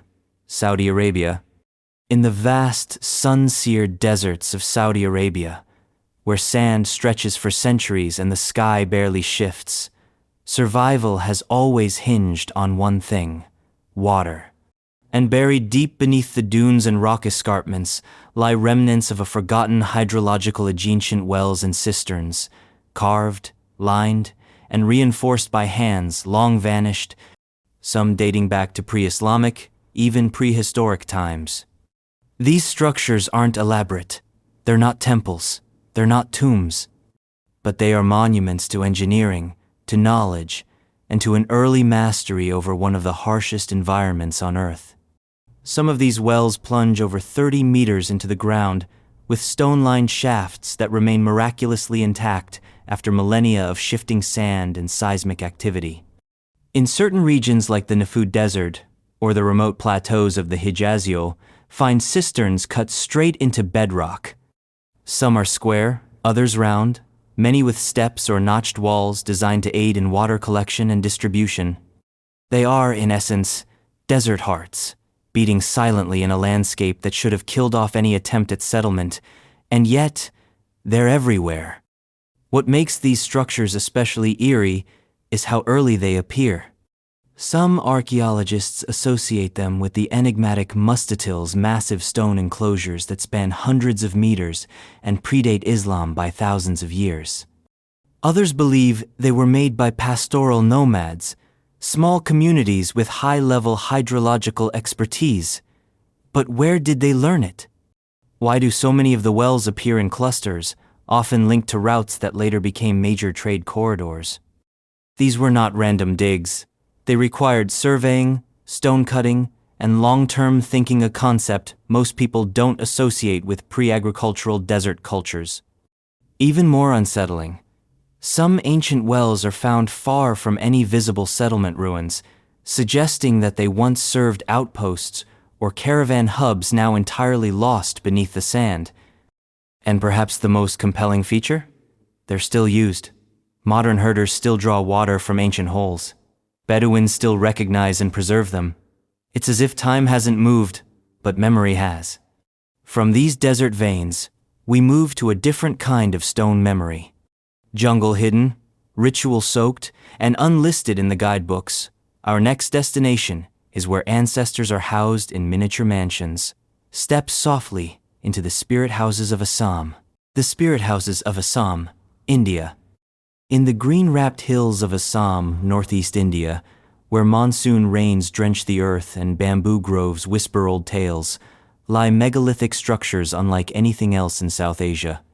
Here, scattered across remote tribal territories, are what locals call spirit houses, stone-built monuments, raised not for defense or burial, but for residence, not for the living, for the dead. These aren't simple tombs. They're built like homes' miniature architectural statements carved from large slabs of stone. They feature upright pillars, platforms, sometimes steps, and are often adorned with carvings. Many resemble chairs, benches, or thrones. Others mimic the post and beam structures of wooden tribal homes, but none are inhabited, at least not by the breathing. Associated primarily with the Karbi, Khasis, and other hill tribes, these spirit houses are tied deeply to ancestral worship. Each structure is believed to house a specific spirit or lineage, and may serve as a focal point for ritual, offerings, and remembrance. Their construction is no casual task. It involves elaborate ceremony, community participation, and deep spiritual commitment. Many of these structures date from the Iron Age, but the tradition itself may stretch back even further. Some are overgrown, half-toppled, or buried beneath moss and root, hinting at an age that defies current classification. No exact chronology exists, no radiocarbon data, no settled archaeology. Just memory and stone. What's striking is how these monuments echo forms found thousands of miles away: dolmens, standing stones, cairns. The spirit houses of Assam suggest a global pattern of honoring the dead with durable architecture designed not to impress the gods, but to anchor the soul. And while many of the region's megaliths are still actively venerated, others have slipped into mystery. Who carved the most elaborate pieces? Why do some resemble thrones or altars? Was there an older, pre-tribal culture behind them? From the verdant jungle shrines of Assam, we now shift to something even older, even more haunting.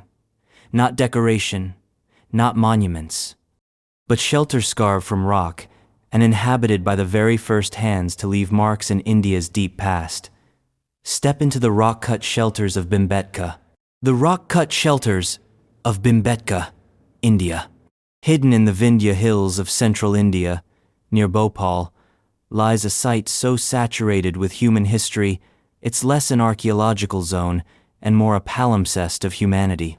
The Bhimbetka rock shelters contain over 700 caves and overhangs, many of which were used by Homo sapiens as early as 100,000 years ago, and possibly even by earlier hominins before them.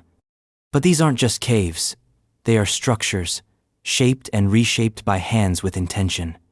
The shelter scud into sandstone cliffs were naturally formed, but architecturally enhanced. Ancient inhabitants carved out ledges, smoothed surfaces, created dividers, and etched niches. In many places, the rock has been modified to suit habitation, with floors leveled or trenches cut to drain rainwater. This wasn't random shelter seeking. This was early environmental manipulation, a prelude to architecture. And within these spaces lies one of India's greatest cultural treasures, layer upon layer of rock art. From stick figure hunters to elaborate processions, from abstract symbols to animal portraits, Bhimbetka's art spans tens of thousands of years. Some paintings are simple red ochre outlines. Others are multicolored, detailed, and ritualistic. It's a timeline you can walk through. What makes Bhimbetka profound is how the use of space evolved. The same shelters served as Paleolithic homes, Mesolithic canvases, Neolithic workshops, and even medieval shrines. The continuity is staggering. And yet the architecture, the carved features, the spatial planning remains remarkably consistent. Some of the largest shelters appear to have been gathering space's natural amphitheaters, with acoustics enhanced by carving.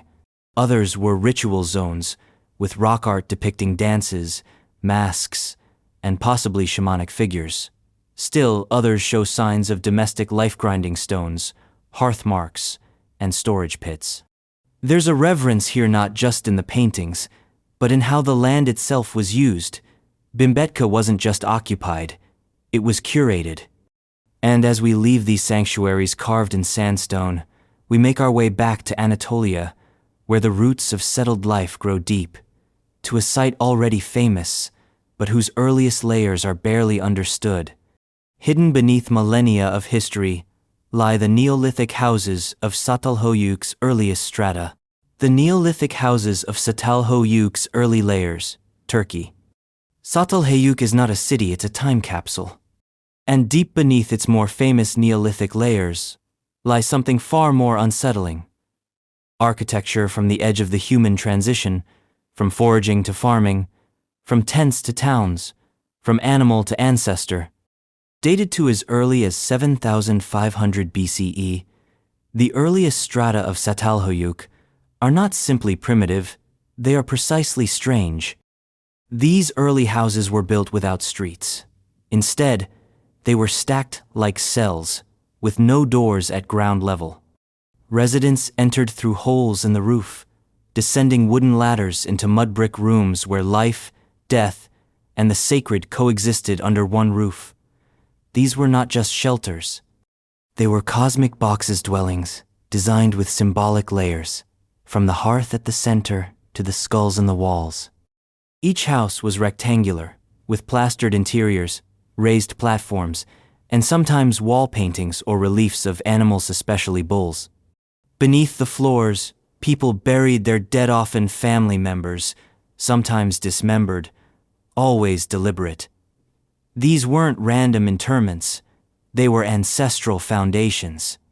The dead literally became the floor beneath the living. No temples have been found in the early layers, which is precisely the point. The house was the temple.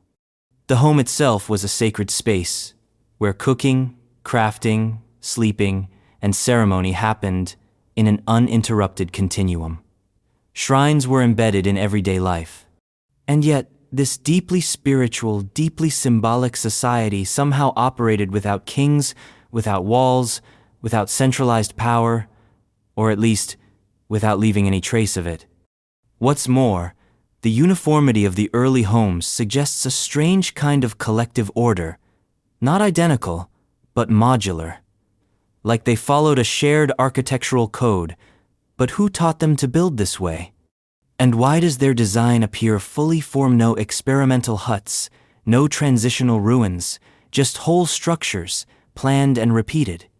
From these dense, sky-roofed homes, we step to a place where stone rises, not for shelter, but for ceremony. In a Mediterranean island, rarely thought of as prehistoric, massive T-shaped monuments stretch to the heavens, built with baffling symmetry and shrouded purpose. Welcome to the Talas of Menorca. The Talas of Menorca, Spain.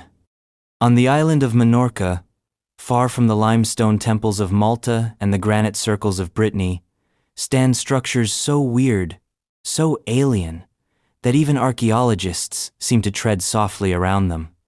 They are called taules from the Catalan word for table, and they look exactly like that. T-shaped monoliths, formed from a vertical pillar supporting a horizontal stone slab, like a Neolithic hammer in the sun. There are only about 13 taules known on the island, all part of larger ceremonial complexes called teleotic sanctuaries, dating roughly between 1000 and 300 BCE. But here's the mystery. The taules themselves may be far older, or built on older sacred ground, and their purpose is completely unknown. They're not astronomical markers, at least, not in any obvious way. They're not entry gates, nor are they thrones. Each one stands at the end of a U-shaped wall enclosure, often with traces of fire pits, altars, and small offerings, animal bones, pottery shards, tools. Whatever took place here, it was ritual, not residential, not defensive, sacred.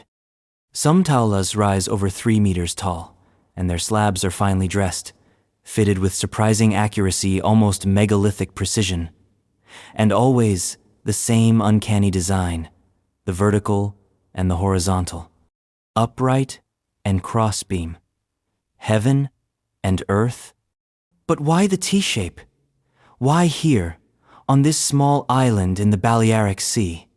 The Teleotic culture left no written records, and their language has vanished. Their architecture, however, continues to scream.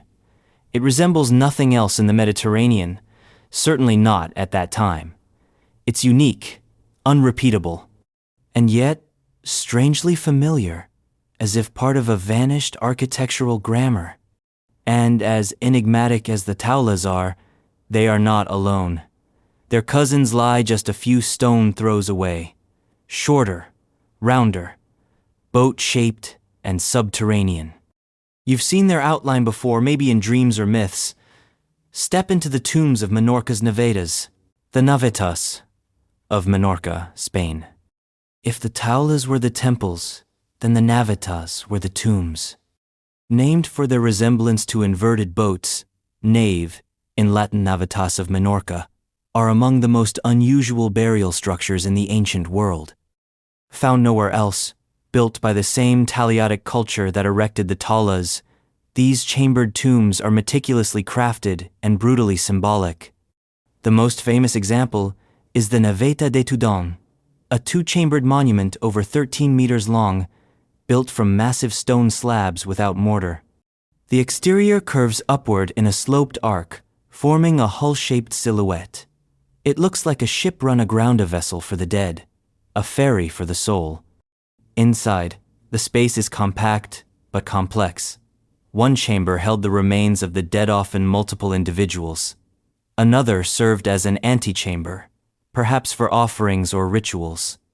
Archaeologists have found human bones, bronze ornaments, and ceramic vessels inside these structures, dated between 1400 and 1000 BCE, but the full extent of the Navatas' usage remains murky. They're not aligned like the Talas. They're not grouped into cities. Instead, they're dispersed, nestled into the Menorcan countryside like forgotten buoys in a sea of time. Each one an autonomous monument, holding onto its own mystery. Why build burial chambers shaped like boats? Was it a metaphor, a memory of migration, or something else entirely, something cosmological? More curiously, the building technique suggests high knowledge of stress loads and balance. The slabs are stacked in courses, with tapering walls that curve inward, creating a stable, self-supporting vault. These weren't just stone piles, they were engineered. And again, they appear suddenly. There's no transitional architecture leading up to them, just boom. Here's a boat made of stone, filled with bones, anchored in silence. But now, we sail eastward and backward, tracing the Nile upstream, not to Egypt, but to its lesser-known cradle further south, where rivers first fed cities, where mud-brick villages rose before dynasties, where the real origins of the Nile civilization may be buried beneath the sands. Welcome to the early settlements of the Nile Valley, Sudan. The early settlements of the Nile Valley, Sudan. Everyone knows Egypt, pyramids, pharaohs, hieroglyphs. But if you walk upstream into the golden heat of northern Sudan, you'll find something older, stranger, and far more inconvenient to the tidy story of civilization. This is the land of Kush, of Napta Playa, of forgotten cities half swallowed by the Nubian desert. And buried beneath it all are the early settlements of the Nile Valley, foundations that may predate Egypt's grandeur by centuries, if not millennia. We're talking pre-dynastic, pre-writing, pre-pharaoh structures. Mud-brick villages that once hugged the Nile's banks, built with care, arranged in patterns, and stocked with granaries, domestic hearths, and ritual zones. At sites like Kerma, El Barga, and Kadruka, we find the bones of a people who understood permanence, who didn't just camp near water, but shaped their society around it. Some of these settlements date to 5000 BCE, and in certain cases, even earlier. The layouts are surprising rectangular rooms, multi-room dwellings, signs of social hierarchy. There's even evidence of public architecture, platforms, large courtyards, and what might be early temples or communal gathering places. This wasn't just survival, it was community building. And yet, for years, Sudan's prehistory was overshadowed by Egypt's shining legacy. These settlements were dismissed as offshoots, side notes. But newer excavations tell a different story. The people of Upper Nubia weren't copying Egypt, they were running parallel, and in some cases, they started first. They built with mud brick, carved pottery with complex motifs, practiced animal domestication, and buried their dead in circular tombs, often with grave goods, arranged in meaningful ways. Some burials show signs of ritual feasting, hinting at belief systems lost to both time and script. And most provocatively, some scholars suggest that Egyptian state formation was influenced, perhaps even catalyzed, by these southern neighbors. That the original spark of Nile civilization wasn't north, but south. From these river-hugging roots, we leap to a different kind of architecturon made not of homes or hearths, but of walls in the desert, tracing across Oman's barren land like veins in a forgotten body. Dry stone constructions with no cities attached, just boundaries in the emptiness. Welcome to the stone walls of the Dhofar region. The stone walls of the Dhofar region, Oman.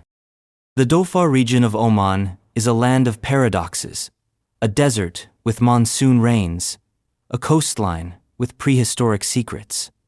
And scattered across its sun-baked plains and rocky highlands are miles of stone walls, ancient, crumbling lines that run without clear beginning or end, linking nothing to nowhere. Some stretch for hundreds of meters, others form enclosures, zigzag patterns, or spiraling shapes only visible from above. These are dry stone walls, built without mortar, laid with surprising precision, and dated, very tentatively, to before 1000 BCE, though some may be far older. No inscriptions, no known cultural markers, just stone, stacked deliberately, often in areas that today seem uninhabitable. So what were they? One theory points to pastoralism. These walls could have served as animal corrals, temporary enclosures for herds during seasonal migrations. But then, why are some of them aligned to cardinal directions? Why are others embedded in the hillsides, or connected to small megalithic-like structures that look more ritual than functional? Another idea: trade route markers. The Dhofar region was once part of the legendary frankincense trail connecting South Arabia to Mesopotamia and beyond. Could these walls have delineated sacred land? Rest stops? Caravan zones? And then there's the idea that no one wants to say out loud they might predate the civilizations we know, that they were built by a culture with no name, no script, and no descendants, only stones as testimony. The construction itself is baffling. Without mortar or reinforcement, many of these walls have survived millennia of wind and heat. The stones are carefully interlocked, often following the contours of the land, as if the builders were working with the desert, not against it. No brute force, just ancient calculus. And what's most eerie, many walls connect to nothing. No settlement, no well, just more wall. From these forgotten fences, we now journey to a softer, structureless, monumental, more mundane, yet just as ancient. A series of burnt mounds, found across the British Isles, filled with mystery and ash. They cooked, they boiled, or they summoned something we no longer understand.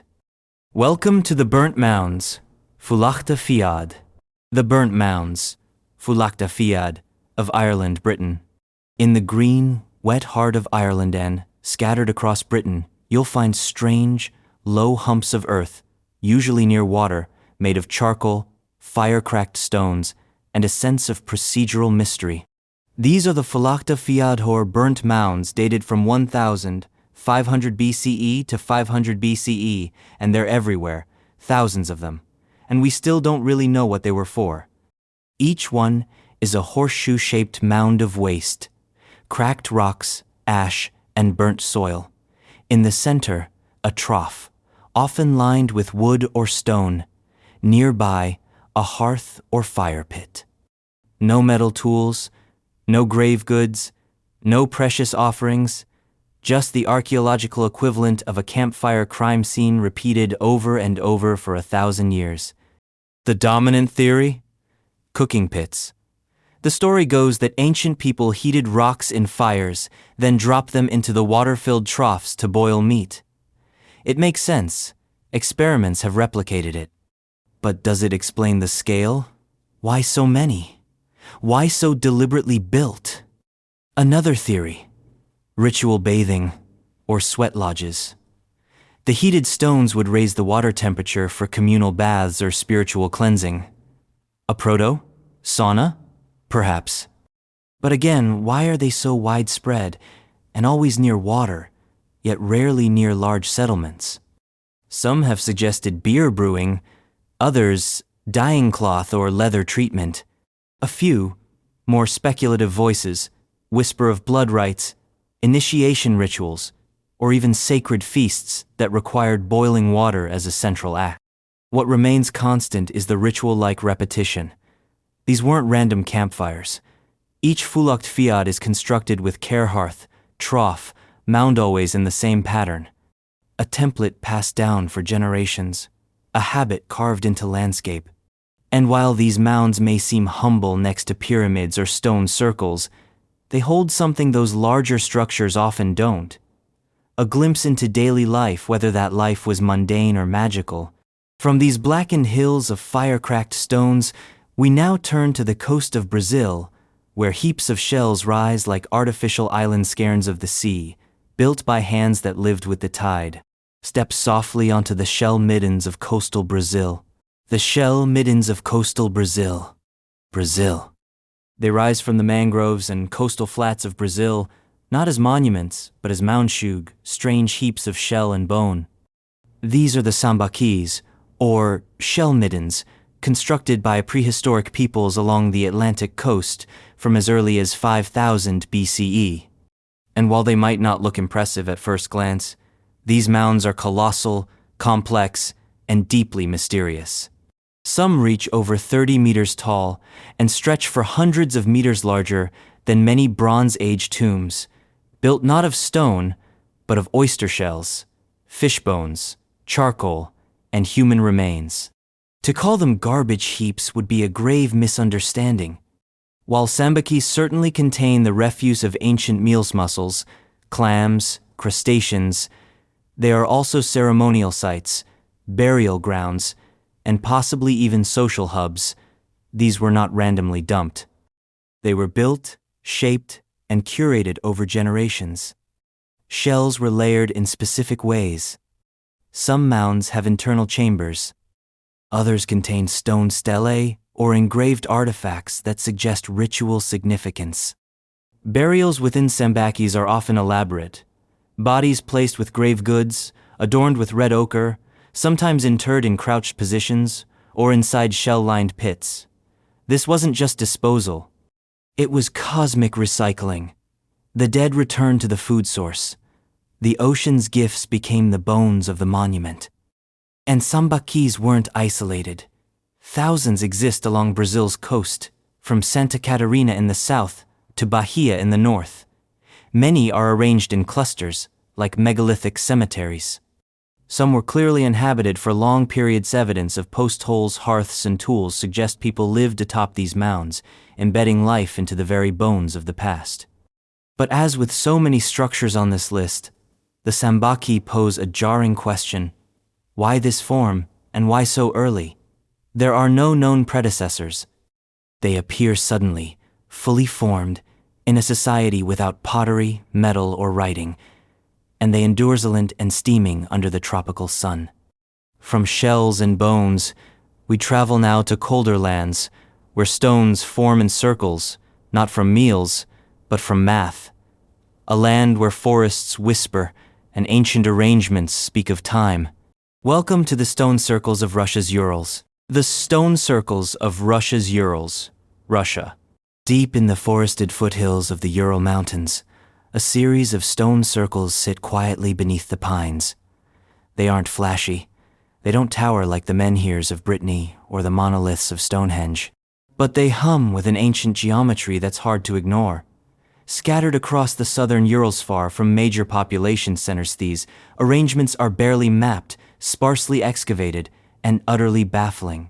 Most consist of low circular arrangements of stones, sometimes forming double rings, sometimes accompanied by inner features cairns, hearths, or raised platforms. Some contain charcoal layers, suggesting ritual fires. Others are oriented with a precision that screams astronomical awareness, solstices, equinoxes, cardinal points. Whoever built them knew where the sun was going, and they built for it. The dating is controversial. Some have been linked to the Bronze Age, around 2000 BCE, possibly associated with the Andronovo or Sintashta cultures. Others may be older, but with little stratigraphic data, the timeline remains a guess. What's not a guess is their intentionality. These weren't boundary markers or livestock pens. They were ceremonial stages, constructed with recurring patterns across miles of wilderness. Many of these circles lie in remote areas, often inaccessible, without considerable effort. There's no evidence of nearby settlements, no signs of agriculture, just forest and stone, and ritual silence. One theory suggests they were used for seasonal ceremonies, possibly linked to ancestral worship or celestial observation. Another speculates they were territorial centers for mobile cultures, places to gather, perform rites, and reaffirm community. But no written language, no iconography, no myth survives to anchor them. And it's not just one site. There are dozens of these circles across the Uralsum, mere outlines, others more complex, even resembling labyrinths. Some are tied to burial mounds, others stand alone. But the recurrence is impossible to ignore. A pattern, a tradition, a memory etched in stone. And with these final rings, our journey through the 49 pre-flood megastructures that cannot be explained draws to a close, not because the questions have been answered, but because they've only multiplied. Each structure buried, weathered, forgotten offers a single note in a grand prehistoric symphony. They were not accidents. They were statements. From Peru to Korea, from the Amazon to the Urals, a silent architecture hums beneath our feet. The flood didn't wash it away. It only made us forget.